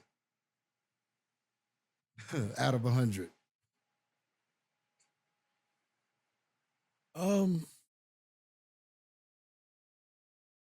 kind of split with you guys when it comes to the best watching experience. I see what you're saying, Jastin, but I also see what Heather's saying. I honestly just think whatever you prefer. Do you prefer watching movies at home on your couch in your pajamas? Okay, then watch it that way. Watch it however you prefer to watch your movies the most. Go that route. Because like I said, I see benefits both ways. You know what I mean? And outside that, like I said, acting performances are great. Intrigue is top notch, but I get what you're saying, Justin, about selfishly wanting some more answers, but whether or not they're needed or not. I think for me, at least, I'm leaning on some of them. Some of the questions I had, or some of the things that I felt were vaguely answered. some of them I feel like did need more answer, more something. I feel like it was missing those elements in some instances. But we'll see. I mean, we'll talk about it. Maybe we're talking about the same thing and you're fine with it being like it is and I'm not. Because you even said sometimes are you parsing it out as a selfish reason or is it narratively needed? We'll see. I am lower than you guys on the score though. 75. I'll give it a 75. Tuberculosis cases of consumption out of 100. CineScores an 82 though. Spoilers? Yep. Spoilers. I'll tell you this, one thing I truly did not like was that random gun alarm clock in his dream that was just floating over the house. I did not like that. It just felt out of place to me. Like after the movie was over, because when it was happening, I was like, okay, what is this? Let's see if it pays off. I don't think it did. The specific imagery they were using with it, I don't feel like that pays off in the end of the movie. And that really, really fucking bothered me. Not so much as to like that really negatively impacted the score that much, maybe a couple of points here and there, whatever. But like, it's something I've thought about a lot. Like I've thought about a lot how much that bothered me of just that imagery of this gun spinning or whatever above this house or sitting above this house, almost like it's a fucking, power upgrade in a video game. If you go collect it, you'll get the machine gun. And it's just sitting there. And I'm like, what is this? And I don't like that in the end, I don't really get an answer for that specific thing. I was just like, why? I don't like it. Yeah, I'm not sure either. Like What? It's a choice, and I'm just like, it's weird. Okay. Like I said, does that really negatively impact the score? Like I said, it might take it off a point or two. Like ultimately, when it's all said and done. But it's just something I've thought about a lot. You know what I mean? Yeah. I mean, the only correlation I could make is that, obviously this Archer guy was obsessed with watching the tapes. He was obsessed with the time. He was angry about everything that happened. He's anger in the stage of grief or whatever. So I got that far, but he never was like, oh, I'm gonna take a gun and handle this myself. Or he wasn't that kind of person going like, oh, if I just had this, I would do. He wasn't that character. He was angry. Yes, he was an angry parent. He was obsessive and a bunch of shit was happening, but nothing about him felt like he was going to go that far. Because even when Benedict Wong attacks her, his first thought is, what the fuck is this guy doing? And like tries to stop him. Yeah, at the very, he was acting just like for the most part, a distraught parent. Yeah, a reasonably distraught parent. So yeah, when I saw the gun, I was like, well, is that a reflection of what he's feeling, or is that like maybe kind of a reflection of his rage or something? But really, it doesn't. His fear. Maybe his fear, possibly, maybe Heather. It's his fear. But like Sterling said, there was nothing that kind of put the bow on that. I mean, the only thing that it gets by not mattering much because it is a dream. Yeah. But yeah, it's just a very specifically shot piece of imagery. And I'm like, I just don't get the imagery. Like I get that they're like, the kids are weaponized. Or the people are weaponized, but he doesn't know that at that point in time. You know what I mean? So I don't get this specificity. I know that I didn't say that word right, but still, everybody knows what I meant. Of that specific image. I just don't get the why. Yeah. And we know that the witch, Gladys, is sort of like, she's supposed to be synonymous with this parasite that is kind of having an influence on this town. Obviously, different people, whether you were taken or not, could see her. She was coming up in people's dreams and images and stuff like that. So maybe that's a byproduct of something she was. I just don't, but I don't know. What would the motive be? Yeah. Like, why would she other parts in the dream I could see why she's having a hold or influence there. But the gun in particular, it doesn't really match up with her MO either. Yeah. So I don't know.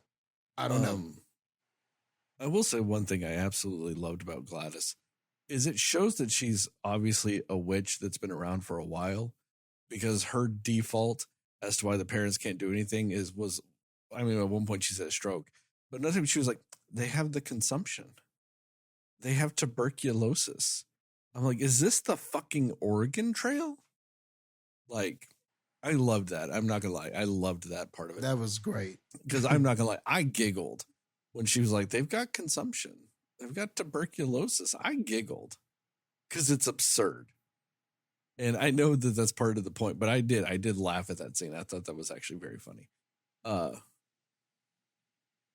One of the things, I guess, where I'm like, I wish there was more explanation, is I'm slightly tired of movies kind of just having magic for magic's sake and not really getting into the magic. It's like, it's magic. To me, it's starting to feel too much like a cop-out in some movies of just, I can't write a fully fleshed explanation. So instead, I'm going to shrug my shoulders and go, magic. And this movie just felt a little too much like that. It's the same complaint I had with Hereditary. It's the same complaint I had with Midsommar. I don't think you really thought it out and you just wanted to coast on that. It's either that or maybe the studio made you cut it out.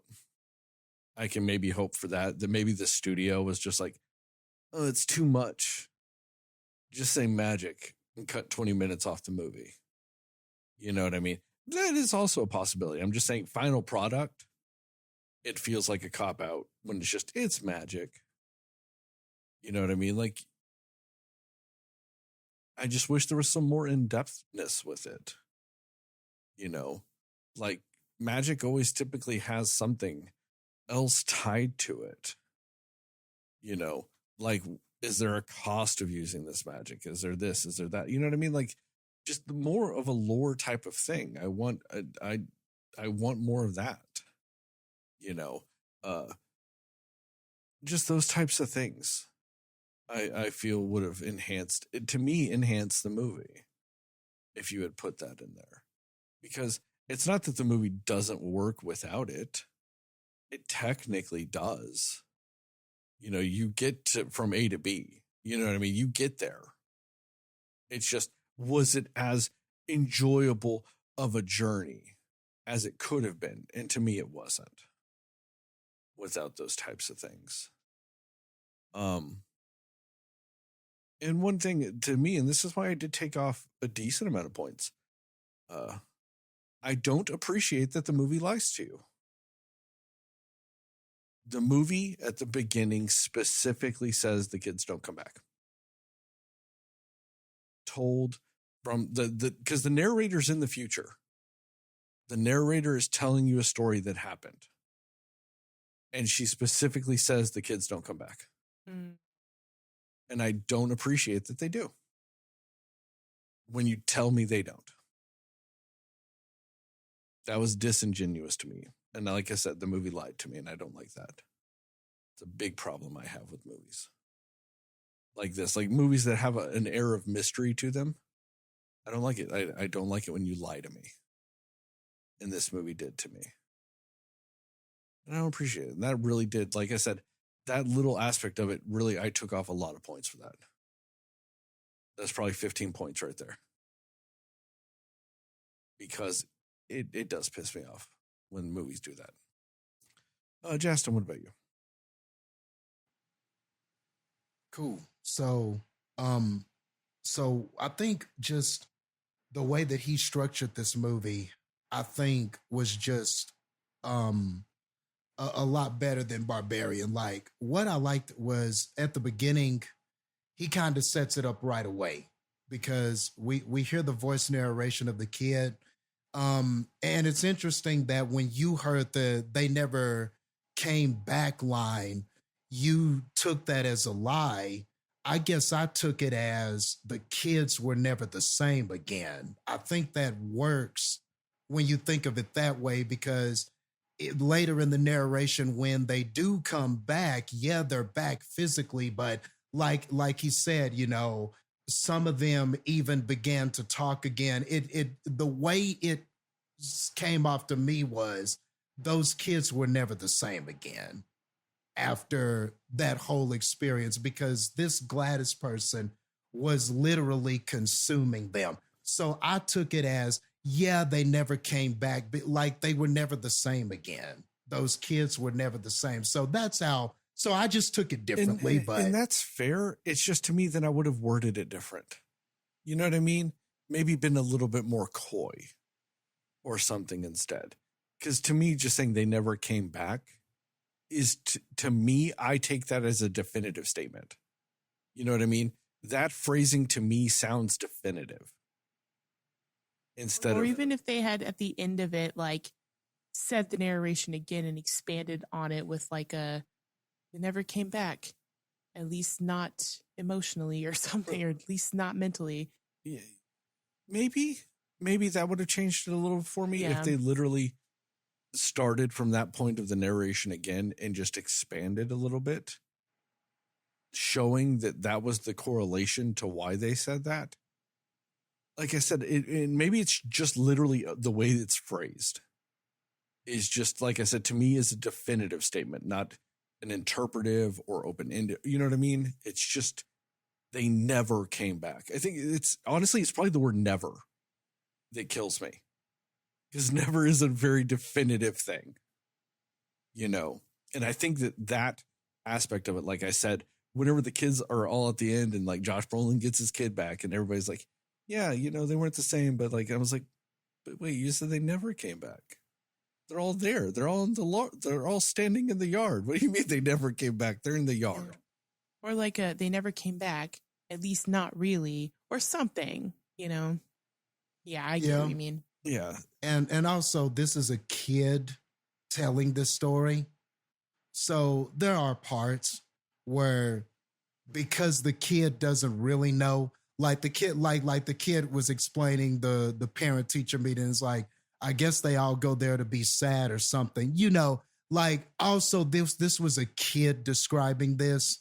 So I feel like it's one of those things where the kid says something at the beginning, but you get the true meaning of it at the end. And so I just took it that way. And the funny thing is, Jastin, is I because to it's, each their own. Because it's a kid, to me, kids wouldn't be coy like that. You know what I mean?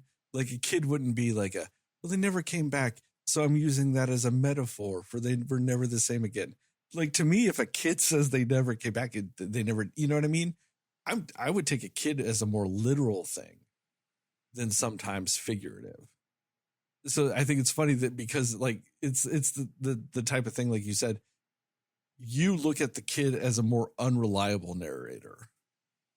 Whereas to me, I hear the kid aspect of it, and to me, that would make it just more blunt. You know what I mean? More matter of fact in those instances. Yeah. And I mean, and really, it's not really a debate. If anything, I just want to say that could be taken either or. No, it's hard for me to see it as a flaw, because it all kind of depends on an interpretation.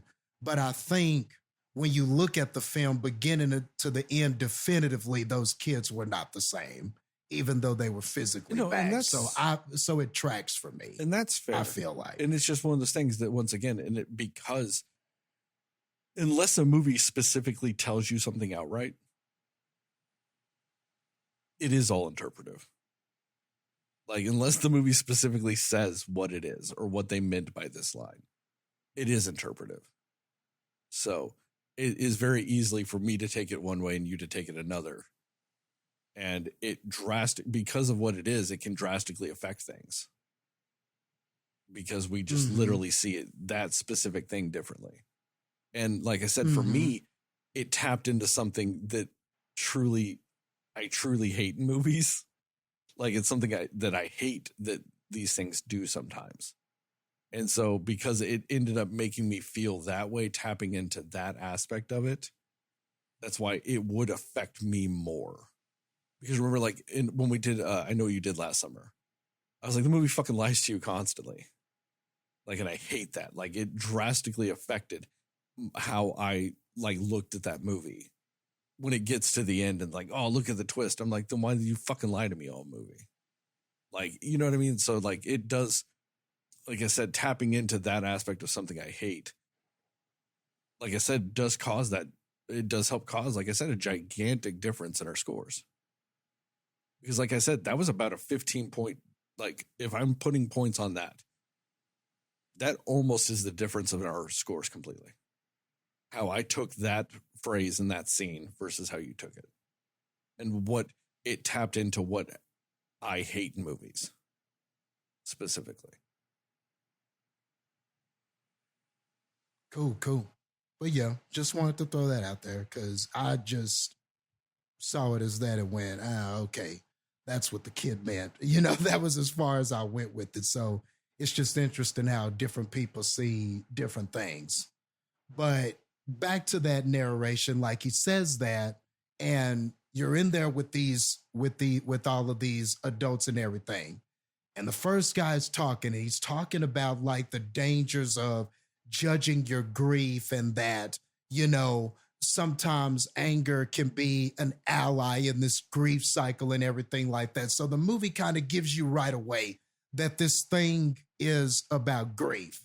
And I think what I like about the movie is that it just systematically goes through those stages.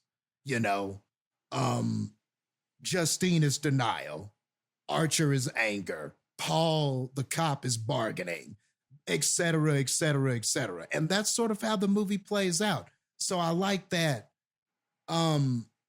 what it was saying beneath the surface all kind of lines up with that. And so you get all those perspectives. You know, the principle was acceptance, like how he's like, oh, we just need to move on and you just need to go your separate ways and we just need to let this thing, you know, it happened and we just need to move on. You know, that's what the principle was. So I like how every character kind of fits into that. I thought that was another sign of him being a more mature writer than he was in Barbarian, because I kind of had a tough time figuring out what every character was in that. It was just much harder.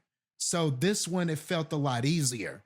But I think what I liked is that, like, you know, you at first I thought we were just going to be following Justine, but and I figured that this was going to be a movie about her and what she was going through in the town and everything like that.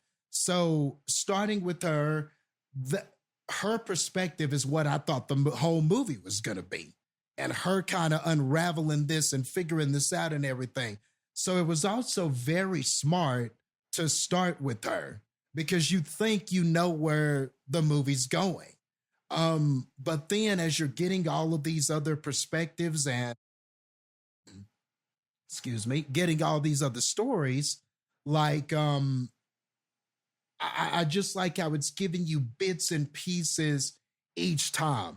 And there aren't too many holes in what's happening. Like, normally the questions you have, you get answers to them. Like, somebody was knocking on her door and somebody painted witch on the side of her vehicle. Well, you know, in Archer's story, we find out that was him who did that. And they didn't have to show you. When you saw him put the red paint in his truck or whatever, and then he's driving and he's kind of stalking her or whatever, you know that you now know he was the one who did that without them having to show you. So, like, I thought that was cool, kind of how the stories were adding up together. But one thing I'll talk about quickly is that scene in Justine's part of the story when Alex's mom comes out with the scissors. Like the way that my theater was reacting to that scene, that was well shot, and that was like super well executed. How creepily she was walking. I loved how like when Justine is asleep, so she doesn't react, doesn't hear anything. Because she drank herself to sleep, which that's her vice in this, is the drinking or whatever. That's her overconsumption. That was another big like theme in this shit. But like when she got in the car or whatever, you hear the car door open, and then like you hear her get in the seat, and then you hear kind of the scissors. And I thought all of that was super effective. And you're just like, sorry.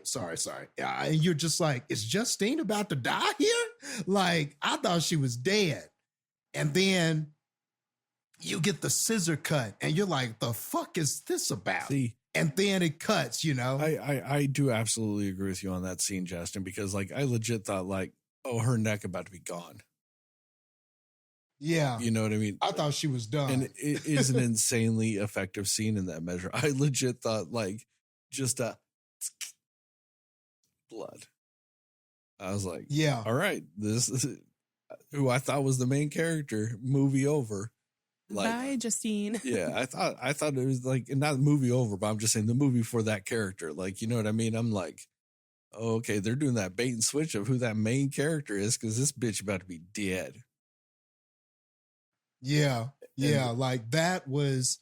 I was like, damn, she about to die already. Isn't this our main character? So, that was not only just effective where it was, where he put it, like that was just a well executed scene. And then at the end of it, she's not dead, but you're still like, what the fuck? Like, why is this thing cutting her hair? But now you got a little bit more of the story. And now you're kind of thinking about, okay, so this person is collecting something off about it. You're going to get an answer to that later, but you're still wondering, okay, what exactly was that? And then it cuts to the next scene. And I won't go through everybody's shit, but the movie was kind of doing that constantly. It was doing that barbarian thing where it would get to something real big, then it would cut. At the end of Archers, they get attacked by the principal, and then it cuts. And then at the end of the drug dealer guy, what was his name? Marcus? Yeah, Marcus or whatever. Not Marcus, James. My bad. Marcus was the principal. James, the drug dealer, kind of homeless guy. Yeah, at the end of that story, he's getting drug out of the car by the cop, and it's all kicking and screaming. And then it cuts from that. So he did this sort of thing constantly where he would get to kind of this big moment and then he would cut away and go to something else. But I just like how every story you were getting a few of the answers. And I think you alluded to this, Heather, in the non-spoilers, but I also like how in some of the unlikely characters, you got more answers than you did with the characters who you thought were going to be the central focus, like Josh James. Brolin and Julia Gardner, Yeah. James, you got a lot of answers in James' story. Well, James and Marcus. Yeah, Yep. and Marcus. Yeah, you get a lot more answers in those sections. Yeah, so even if initially you're in those stories and you're going, why are we following this guy? Like, what does this homeless drug addict dude trying to steal shit and get in people's cars and stuff? What does he really have to do with this? Yeah, like, why are we following him? Yeah.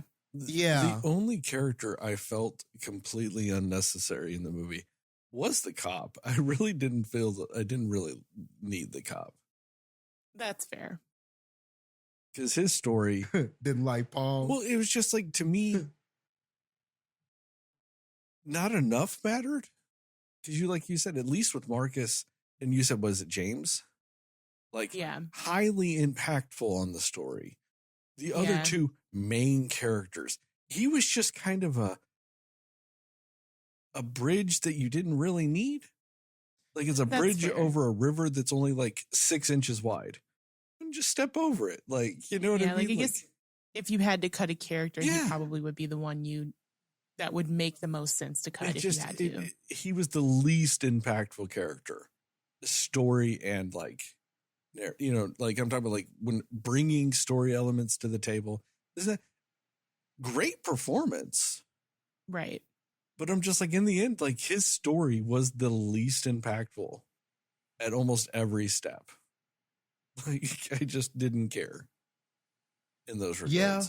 Like most of his story had comedic beats in it, actually. It was just to connect you to the other people, really. Yeah, almost all of them.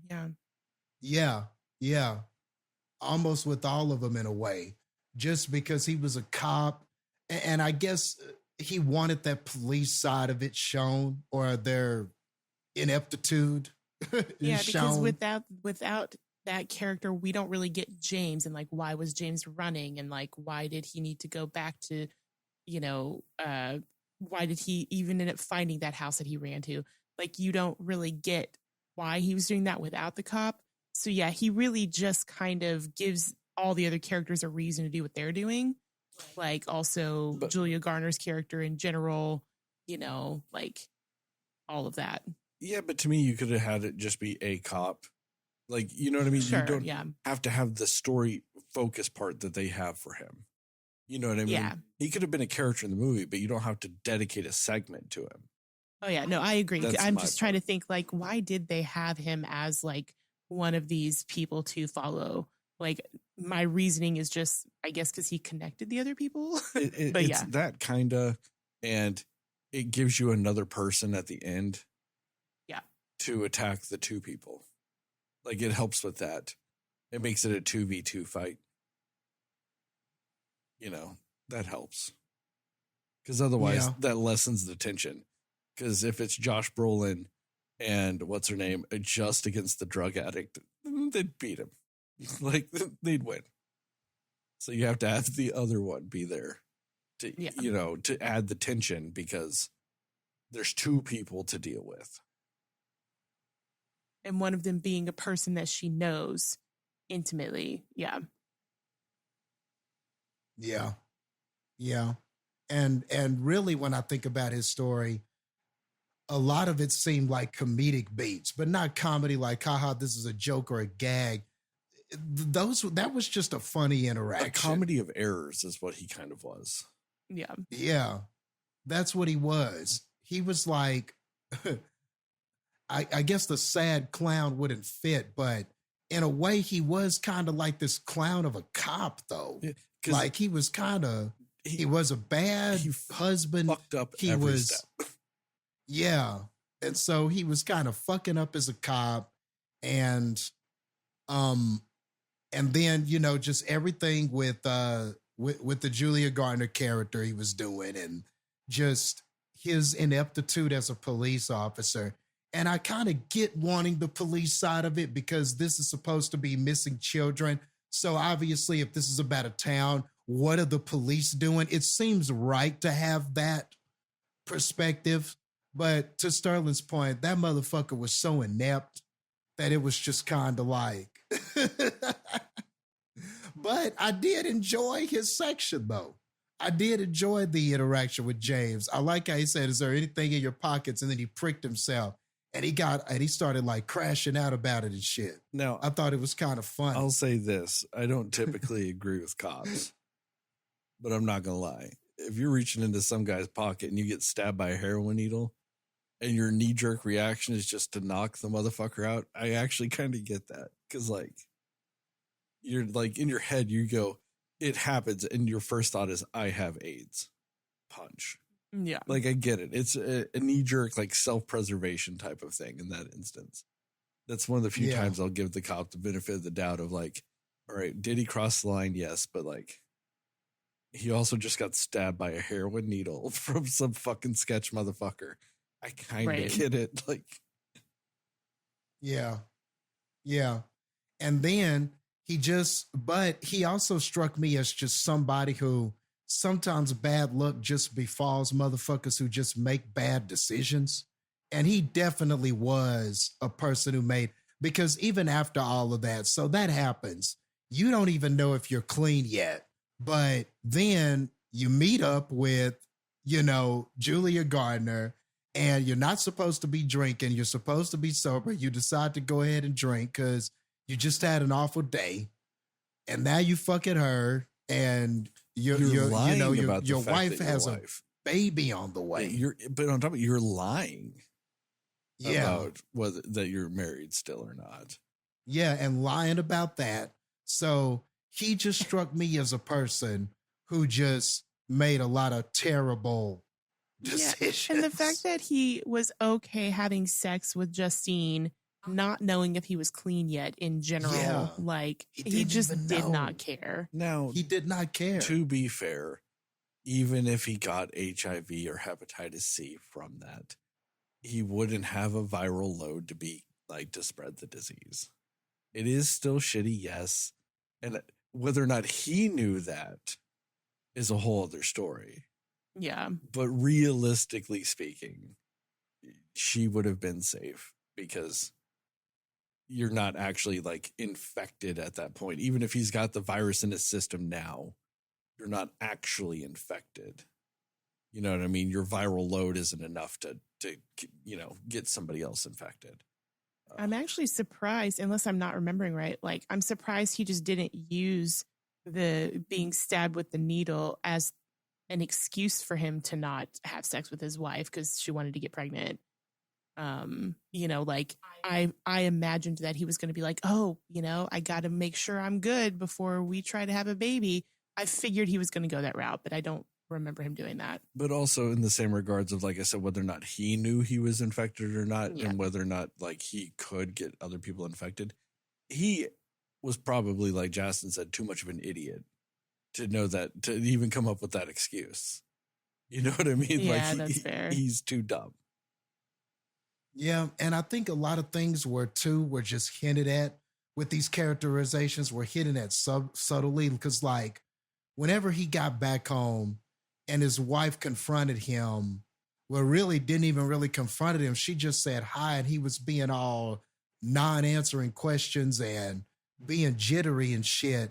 She knew right away what he had did, which to me says he's probably done this before. She knew exactly what he did.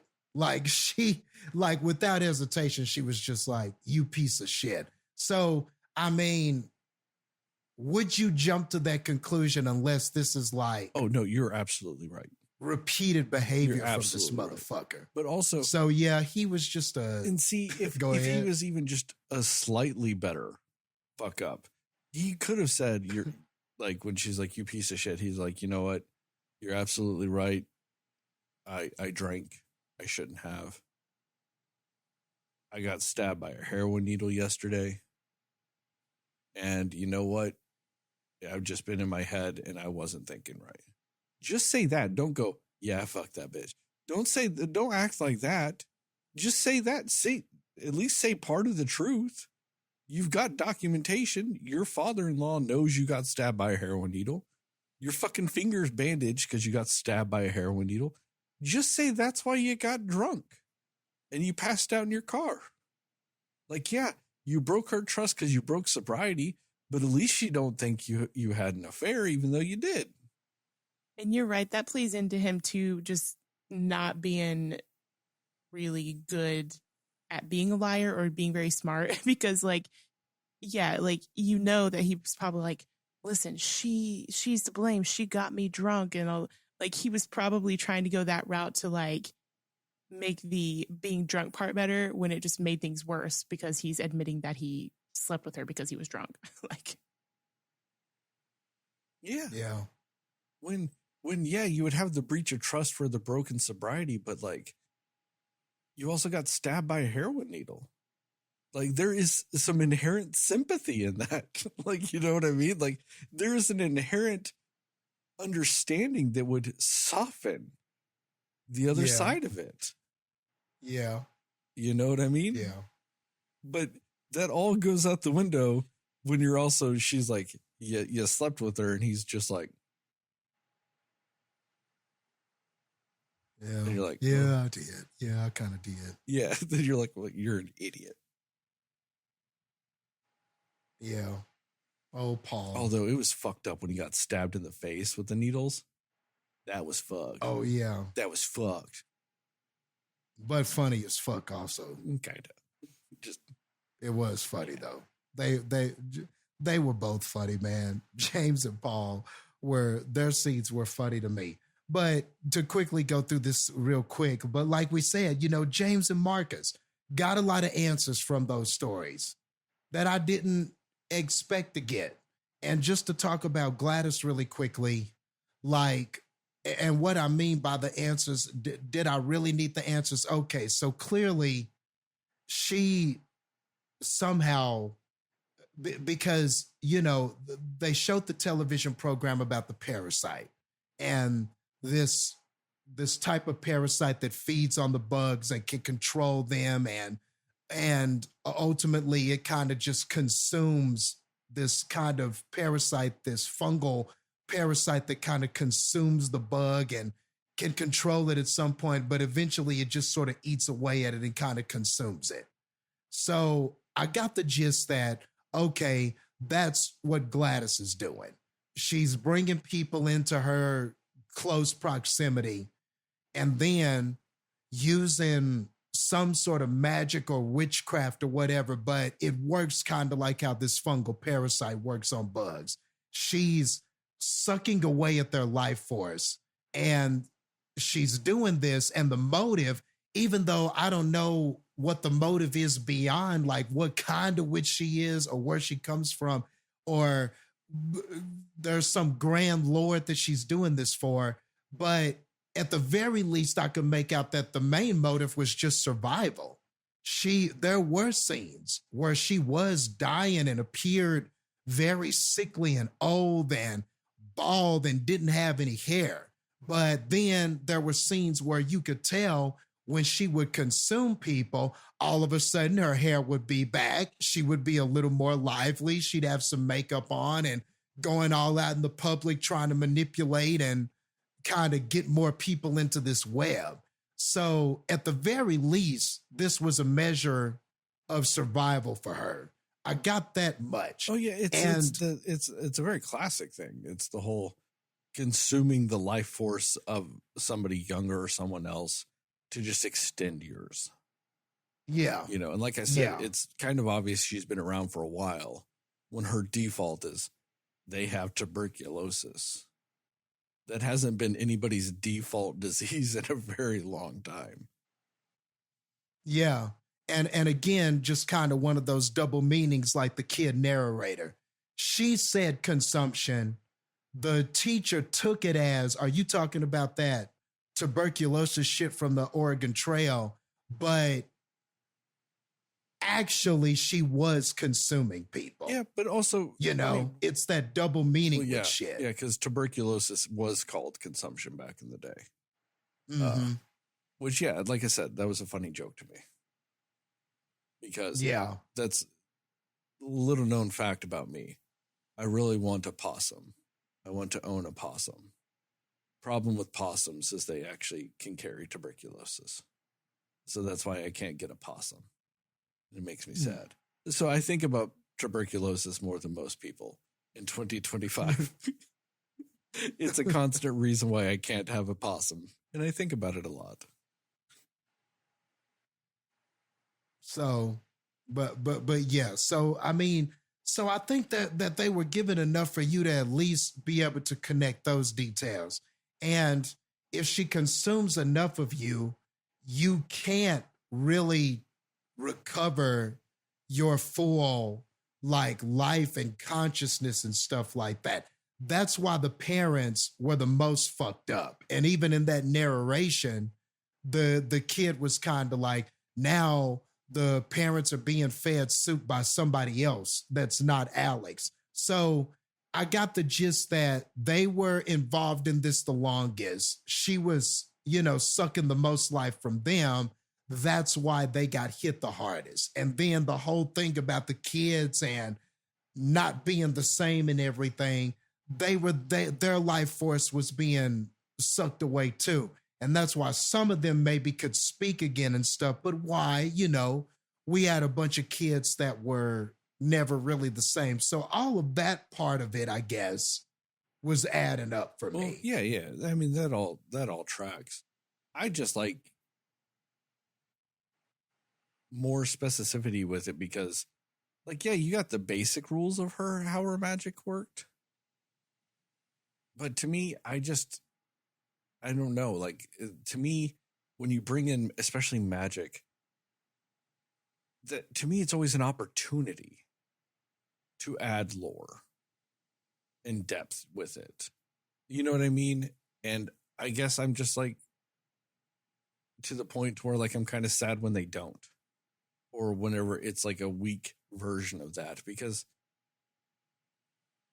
you get to, like, it's magic, so you get to make up a bunch of shit. So storytelling wise, to me, like, you're adding magic, like there's all kinds of opportunities of depth you can add with that. So whenever I don't get it, it makes me sad. Yeah. And I guess the parts where I'm iffy with it, or I'm kind of questioning, okay, did I really need? So you get all of that stuff. You get the parasite type of stuff, the influence she's sort of having over this town, the magic as far as she's a witch sucking the life of these people. And as far as how she's controlling these people, you didn't know all the answers, but obviously it had to do with that tree that was in that room in front of her. And obviously so the tree itself had to have been magic, maybe more than her using a type of spell. It almost felt like you had to have a piece of that tree. Oh, yeah. And the tree was like the magic. Otherwise, how would Alex have been able to reverse that on her? So it makes more sense to me that the tree was magic, right? More than she was like putting some magic in the twigs or anything like that. Oh, no, you're 100% right. Like, it's the tree that's magic. She's just harnessing the tree. Yeah. So that much of it, I understood. So when I get to the end of it and everything happens the way it does, which, man, the theater was laughing at the end of that when the kids go, when Alex reverses the spell and they become the weapons and murk her and rip her apart or whatever, which reminded me of like some Evil Dead, Shaun of the Dead type shit, just ripping her apart and stuff. That was pretty satisfying. And the chase around town I thought was really funny. So I thought that was like a fun and really like unexpected way that we ended it. But also, it shows. Oh, go ahead. It shows to what you were just talking about too, that the tree's magic and she's not, because when that happened, she had no way to stop him. Yeah, because she couldn't get back to the tree to do anything. So she was fucked. Like, and that shows once, like, to what you were saying. She's not magical, inherently magical. She's just harnessing magic from something else. Mm-hmm. And so when I add all of that up, okay, so we know she was a witch. We know what she was needing to do to survive. And we knew kind of the source of her magic. And this is where I get a little bit iffy. Like, okay, so if I knew where the tree came from, would that have really made it that much better? Like, and this is kind of where I'm having I'm iffy about it. Like, so if I got the answer about where the tree came from or why the tree was magic, would that really have helped this? Like, if I knew what kind of witch she was, or that she comes from the land of Twig Fanzoria, and that's where, and they're tree witches that go around and harness the power of trees and nature, and she's only here for a little bit, and she's been here for years, and she just decided to prey on this family because it was a means to survive. Like, if I knew all of that, would that have really just made this better? And I guess, and I hope it's becoming clear kind of what I'm saying. Like, the answers that you don't get, grand scheme, I don't think they matter that much. Like, because besides knowing what kind of witch she was or where the tree came from, does it really help this? I don't really know if it does. And then what scenario would there have been? And then I feel like if you would have created some scenario for us to find this out, it would have been just a tropey scenario. This means a character has to have a book, and the book has to explain, oh, that the witch comes from here, or the character has to meet some old motherfucker, and the old motherfucker knows that the witches came and did this and that and the other. Like, or there has to be a villain monologue where she's explaining to somebody who's trapped that I'm a witch and this is why I'm doing this shit. You know, I think, like, anything you get, I feel like weighs it down more than it uplifts it. It feels like to me. I think you could. What would have been a satisfying way to do this that isn't tropey or just some shit you see all the time? I think if you go the villain monologue route, but don't have her be like, let me tell you my story, little kid, when she's in that, but she's like, when she's like threatening him, you know, something to the, like, I've been around for a long time. I have found things and seen things and done things. You know, use it as kind of like a threat where she says a little bit of it. You know what I mean? Something like that is how I would have done it. When she's talking to the kid about, like, why you got to do what I say and, like, feed the parents and why you can't do this and why you can't do that. Like, do it then. Like I said, not necessarily a full-on villain monologue, but you could have her drop more hints, I think, whilst threatening the kid.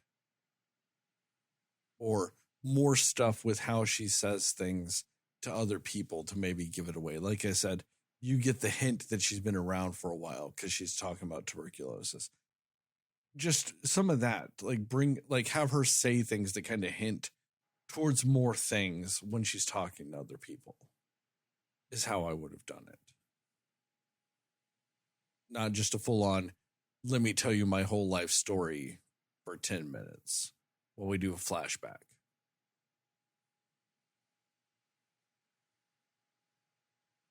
And see, I feel like any little bit you give, well, it's weird that she would be explaining this to Alex, but also it's just like, I feel like would anything she have said would have been enough. Like, it's not just it's not just when she says it, but it's what she says. What would have been enough to satisfy an audience member wanting those answers? Honestly, it's one of those things. I get what you're saying, because it's almost impossible without it happening. Like, I can't tell you where that threshold is without it happening. You know what I mean? Maybe if you add 15 extra dialogue, like lines of dialogue, not just like sentences, 15 more sentences of an explanation. Would that be enough? I don't know. I didn't get it, so I don't know. But also, I could see what you mean, because maybe with those 15 extra sentences of dialogue, you're just in there going, it's a little hokey. Maybe you're right on that. Like, without actually knowing or having it in there, it is really kind of impossible to judge what I would have needed or what would have then pushed it over the line like you are worried about it doing. Yeah. And and this is the last thing, and I'll let you go, Heather. I know I've been long, sorry, but there was a lot to talk about in this movie. But like, I feel like anything you add, it almost feels like it hurts it more than it helps it. Like, I just feel like either you're going to do a trope or whatever you say, it's not going to be enough. I think anything she says raises more questions. If she says, I'm from the Wiccan Tree Tribe, well, then now what the fuck is the Wiccan Tree Tribe? You know, if she says, well, I've been around all this time and you're going to do this for me because I need to survive. Well, why are you here? Well, why are you here? Why this town? Why this family? Why these people? Why did you say you were there, Aunt Gladys? Why did you choose them? Could it have been anybody and it just happened to be them? I just feel like people wouldn't be satisfied with anything. Yeah. So, hey, it's a witch. She consumes. This is how she uses her magic. Kid figured it out, used it on her. End the movie. Feels stronger to me than a bunch of tropes that I think I probably would have wound up getting and maybe not liking. And to be fair, real quick, to me, like those aspects of it that, like I said, I wish we had or don't have, whatever, that really is like the first 10 points difference. Like from it, like the 100 to 90, like that drop is like some of this stuff. You know what I mean? The biggest drop, like I said, was that one part to me. Like that really is the difference between the 90 and 75 almost. Was that one thing. So like this first, like all this nitpicking we're talking about now, there really was like not a major part of the differential of my score. You know what I mean? Like it's just, like I said, that's what drops it almost from like the 100 to a 90, you know, that part of it. Yeah. And maybe that's why I just kind of took off the 8 because I didn't get those answers. But I guess in retrospect, I'm iffy on, did I really need them? And I guess that's why I could subtract less. But anyway, that was it for me. All right, Heather, what you got? Yeah, and I do think you make an interesting point too, because as much as I'm like, I didn't expect the outcome of what this movie was or why these kids go missing or anything like that. Like, I also just don't know that a different explanation would have been better for this movie. You know, like what other explanation can we give to this given the setup we get and the actual situation of what happened? Like, yeah, I mean, what other resolution could that really have had than this? So it's one of those interesting things. And to touch on something you said earlier when you were talking about like some of these characters each represent a different stage of grief, I actually didn't even think of that, but that's really cool. I mean, I guess I would imagine then that Alex, the little boy, probably represents depression because of just how he's going through the motions of just kind of like, well, I hate my life and don't want to go home. Like, I imagine that that's what he represents. When she tried to reach out to him, he didn't want any help. Yeah. Stay away from me, all that kind of stuff like that. Yeah. And you can then even also argue that more or less the rest of the town was acceptance because everyone else had just kind of moved on. That's true. And I also think, like, because you had mentioned that Paul was bargaining for me, and maybe it's just how I interpreted it too, but James in a way was also bargaining. And I think that's interesting too, because those two characters were so at odds the entire movie, but they're actually very much the same in a lot of ways as well. So I really like that kind of two different takes on what bargaining is with these two characters, that you think that, you know, one's the good and one's the bad when really they're very much the same. So that was kind of cool. Also, to go back to that, you could also just say Marcus is acceptance. Yes. Yep. The principle. Yeah. Yep. Move on. And every one of them had some sort of vice. Like Justine drank too much. You know, Paul is an adulterer and he also had the drinking problem. James was a drug addict. Marcus, he wasn't doing drugs or anything, but I think it was food. The hot I dogs. think it was overconsumption. That's actually a reference. He was always eating. That's the hot dog specifically because he has 7. When they sit down to watch TV, is actually a reference to something Zach Krieger had done a while ago. The sketch comedy show, The Whitest Kids You Know. They had a sketch where like a doctor's like, well, how many hot dogs do you eat? And the guy's like per week or like per, and he's like, or per day or whatever. And he's like 7.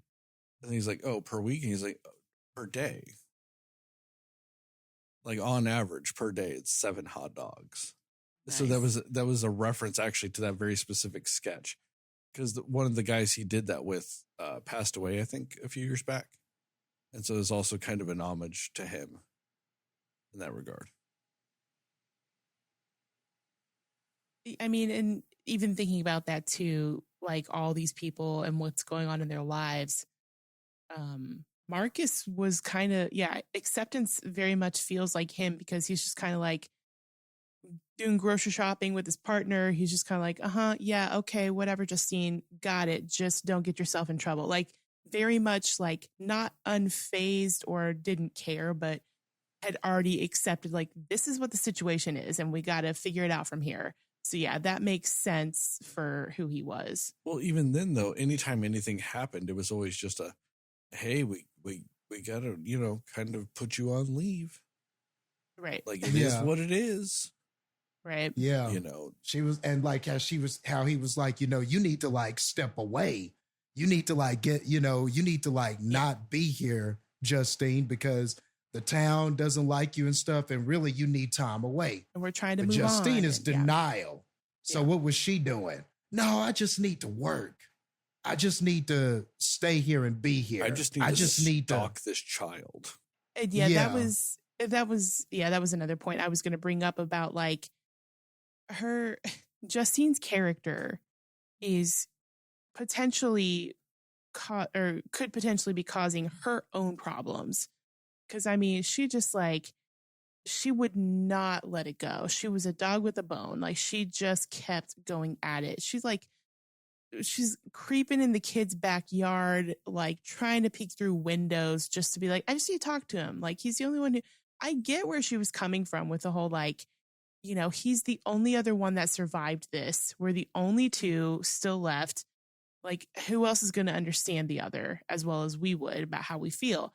I understand that, but also like, especially given the fact that everybody was blaming Justine for this, and that they're telling her you need to not be here or around them, you're going to risk that by like straight up stalking this kid? Like that is just not the answer. And it's not going to turn out the way you want. I don't care what the question is. Stalking a child is never the answer. It's just never going to go well. Right. Like, and Marcus told her, you're doing this for you. This isn't about that kid. That was a great point. It's about you. And I actually really loved that exchange they had because he was just kind of like, it's not like about you. And to a point, it's like you feel for her because in a way it's about her because she's being blamed for this thing that she had nothing to do with. But at the same time, like she really was not looking at any other perspective of what could be happening. And that was just a really, because I feel like that's honestly a very like relatable real life thing where you're just like, I am going through the worst thing that I have ever been through. And then you just forget like, oh yeah, other people are also really affected by this in a very different way. And I really like that he made that point to her. I do love that idea of like, this is the worst thing I've ever been through. Other people's family lost their kids. You lost your classroom. Shut up. Yes. And like, yeah, she cared for these kids and like she was worried about them and she wanted something to be done about it. But again, there was still that air of find these kids because I don't want to be blamed for taking these kids. Like there was just that underlying tone of she did really care, but she was so freaked out at what was happening that she's like, I just need you to find them so that I can be out of this hell that I'm in. So it was a really interesting, like nuanced dynamic of her character that was really well done in this movie. So yeah, I did like that. And like, I will say though, you had mentioned the whole like dream sequence thing that Archer had. And I think Justine had a dream too, didn't she? Where she kind of saw like creepy kid with clown face because it was supposed to be Gladys, I think. I'm kind of on the same page of like, in general, I don't really think that those dreams needed to be in this movie, or we need to explain them better, because it's like, are they supposed to be just like, you know, prophets or getting premonitions because they're like, this premonition's going to help me understand what's happening? Because they just, the way that their dreams went, it was like they're seeing things that in any other normal circumstance they wouldn't be seeing, like the clown makeup, the same clown makeup in both dreams, and you know, a gun with the clock, the time of when the kids went missing, all these things where you're like, sure, if it's supposed to be connected to Gladys because of what she did, fine, but we don't even meet Gladys until like far after both of these dreams happen. And so I just feel like if they were going to make that the connection, they should have maybe like told that part of it differently, or just don't have the dreams, you know, or just have the dreams be normal dreams of just like her seeing all these kids in her classroom with their heads down, but they're all dead because she's worried that they're dead. Like that would make sense as a dream as well. So, you know, just not, I don't know. I feel like they could have just done those sequences better, but not to say they weren't effective, because they were. And it did kind of show us more of those different, but also same fears that these people remaining had, you know? And also something else I didn't really love was the kid narrator. Like it was fine, and I get for the aspect of this story being about so many kids that went missing. I just don't know that we needed that, because I also just feel like a lot of what she said, or maybe just like expand on some of it, because a lot of what she said, we don't necessarily get much follow up on some of those items. Like she had even mentioned like, you know, everybody's going to tell you that this never happened and it's made up and the cops helped cover it up, and like show us more of that, or say something at the end of this movie, because I'll be honest, this movie ended abruptly because Zach Krager is kind of the king of abrupt endings, but like he like say something before this ends of like, you know, everybody came back and then all the cops got rid of all the evidence, like something where it kind of follows up why she mentioned that specifically about the cops helped cover it up. I thought this was going to be more of the storyline of what happened. And it was just kind of a one-line thing that didn't play into anything else really specifically with the kids being missing. So that would have been helpful, or just kind of not have that in the narration, or I don't really know that we needed their narrator. But it was just funny at the end too, that she just abruptly was like, and the kids, when they went back home, there's some of them are talking now. That was the end of the movie. There was nothing else after that line of dialogue. And I was just like, oh, it just ended so abruptly. I think a little bit more closure on what happened might have been nice. Not much, but just a little bit more than just like, all right, kids came back and some of them talk now. And then you're just done with the entire story that we just built up this whole tension and intrigue into for 2 hours of time. And I'm like, oh no, like just a little bit more at the end would have been nice as far as that went. But yeah, I think those were the only other like things that I wanted to add onto what you guys said. And actually, with that last part that you said, it triggered something that I remembered hearing in some interview or something that I saw, but about this movie. But like, I think that might be something with this director.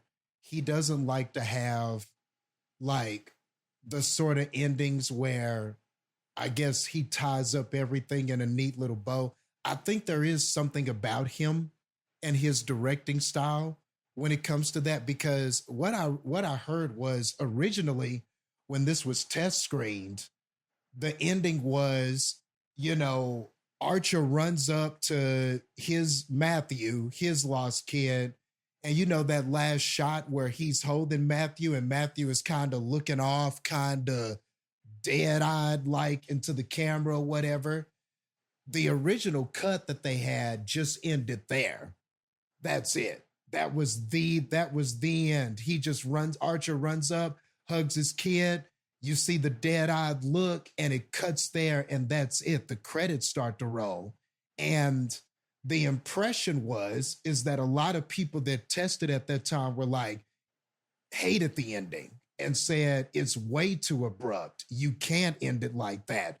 You're not giving any answers. You're not saying anything that happened afterwards. And then he sort of reluctantly put the voiceover narration in at the end about like, okay, some of the kids came back and a few of them are speaking now. But that was an add-on after his original ending didn't do well with test audiences. And that's not to really say a right or wrong, but I do think it is something about him. He doesn't like, for some reason, he doesn't like doing that, I guess. I do wonder then, does that mean that the ending narration was added, so they added the beginning narration also? Does that mean almost that they added all the narration because of that? Which That's is a good point. Real funny, because that means test audiences caused my biggest hate of this movie.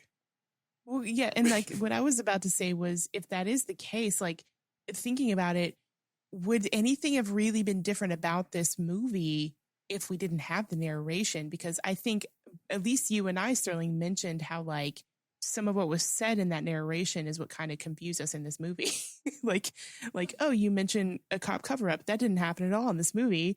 And then you're talking about like none of them ever came back, but they did. Like, so I wonder if just in general, like, would the story have really changed much at all? Or would it have maybe changed my view of how I saw this movie if the narration wasn't there?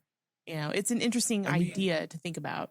And that's something too that you can say fuck off to test audiences about, because like movies that are kind of about downer subject matter can have downer endings. It's fine. Like you know what I mean? Like if the whole thing is if the whole thing is about an abrupt child disappearance, you can have an abrupt ending then. That's fine. That tonally fits. You know what I mean? Yeah. Because they come back just as sudden as they left. Yeah. There's actually something honestly, symmetrically beautiful about that. Yeah. And honestly, I'm thinking what you said, Jastin, about what that ending would have been. I might have been more okay with that. Just being like, yeah, it is an abrupt ending, but also you take out the narration at the beginning and it starts the way it does without the narration. And then we still get the ending where it's just him going off with his kids.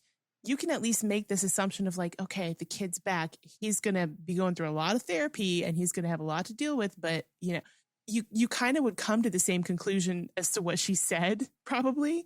You know what I mean? Like more or less. But yeah, that's very interesting to think about. And like, and honestly, think about this.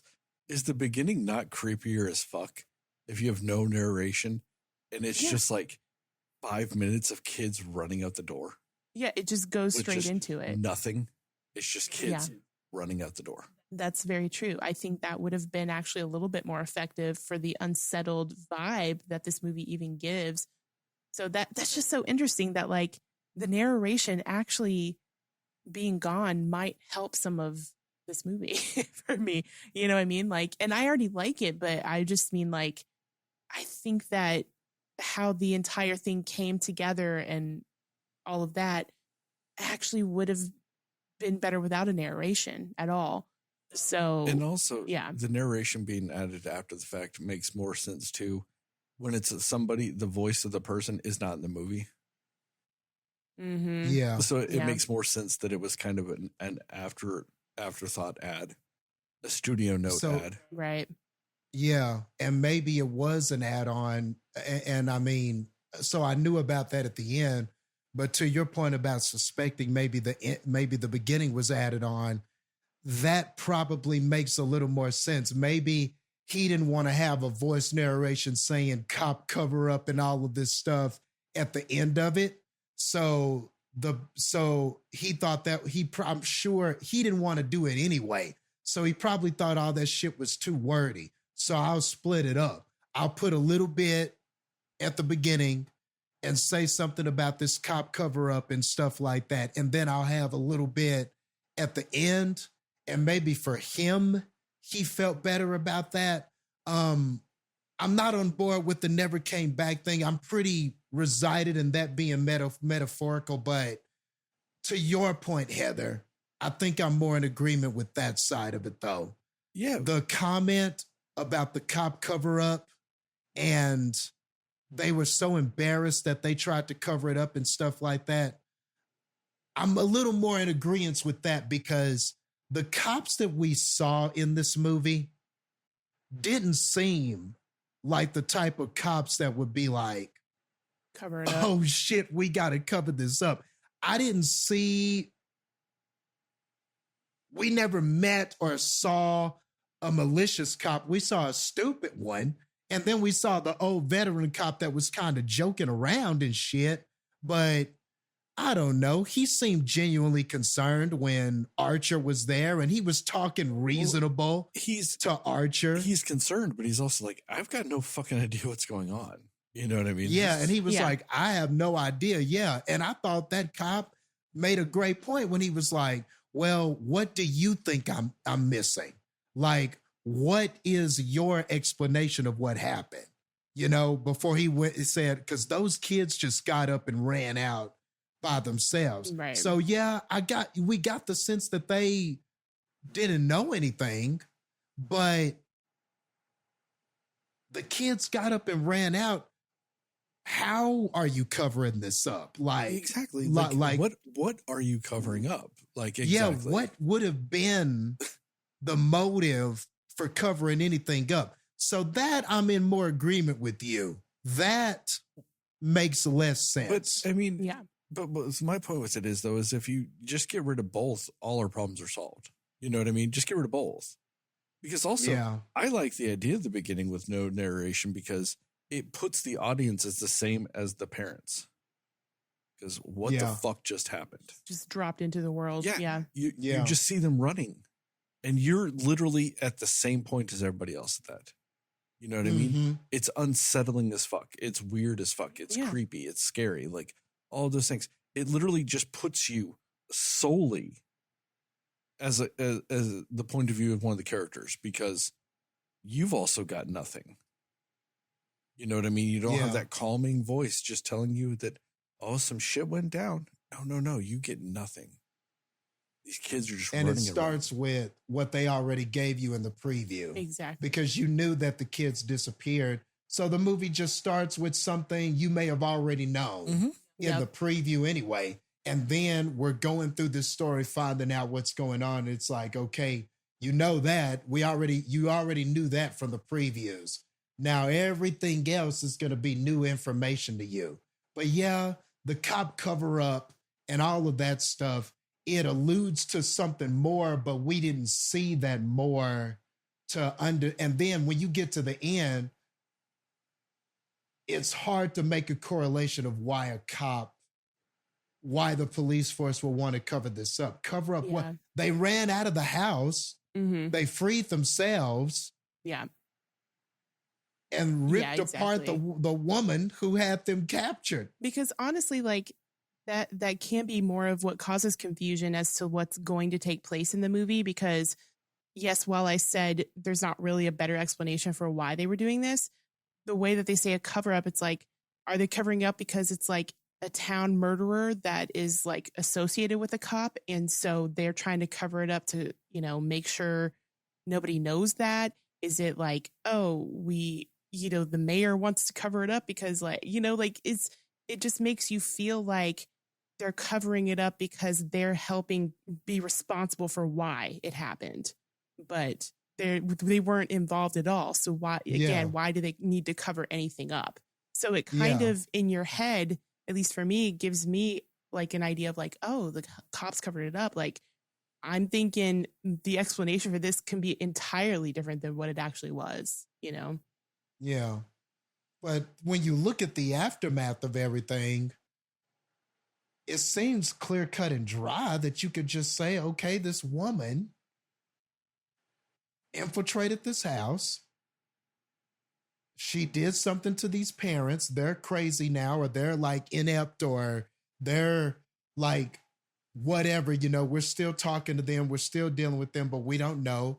We're trying to get answers from the kid, but apparently this woman had kidnapped all these kids and was manipulating the parents and everything, and the kid and Alex and everything, had them held up in this house, and then they escaped and killed her. Because even if you don't know it's magic, she was drugging them. We don't know what she drugged them with.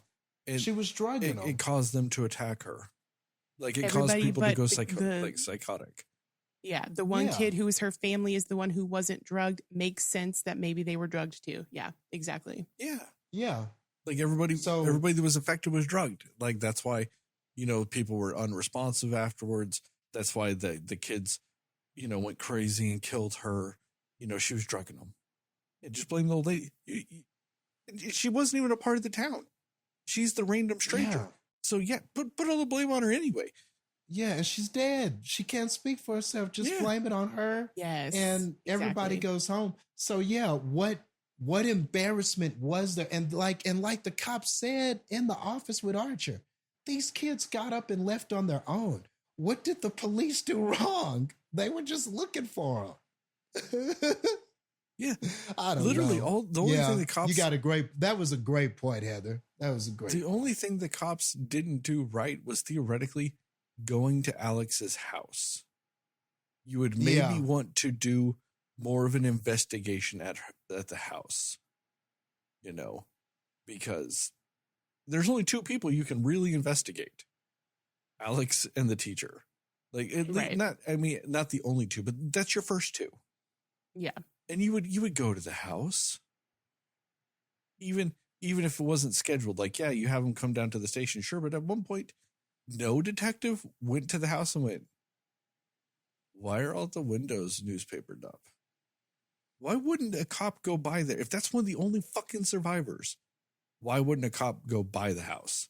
And so, the cops were dumb, but like you said, it not to the point of malicious cover up.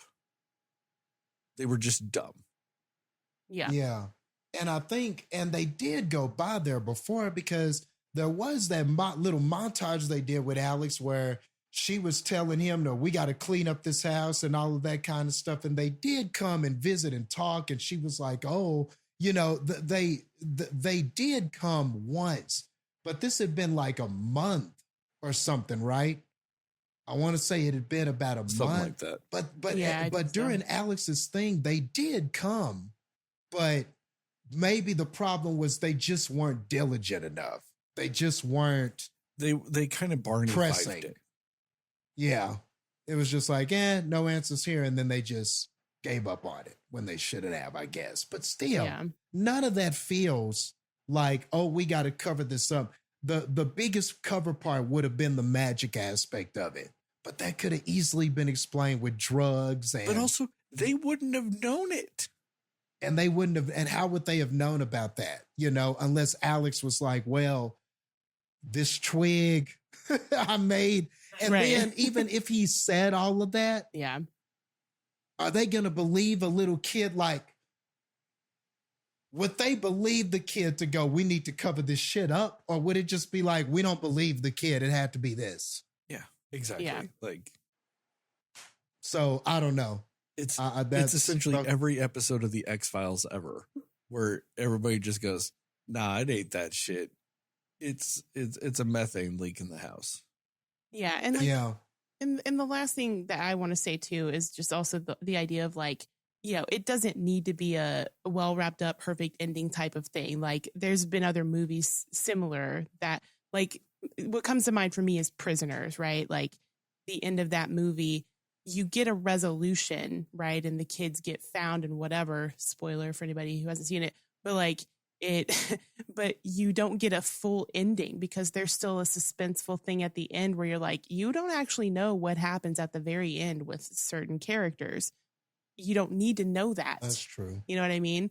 Like, so there's ways that it works if you're just like, you can have I guess that was kind of an abrupt ending for Prisoners as well, but like you can have that suspenseful, like, we have a resolution, but we have questions about so much other stuff. You can have that and it work. You know what I mean? And so that's why, and this one, again, it's not that it like completely doesn't work. It just could have worked better in other ways.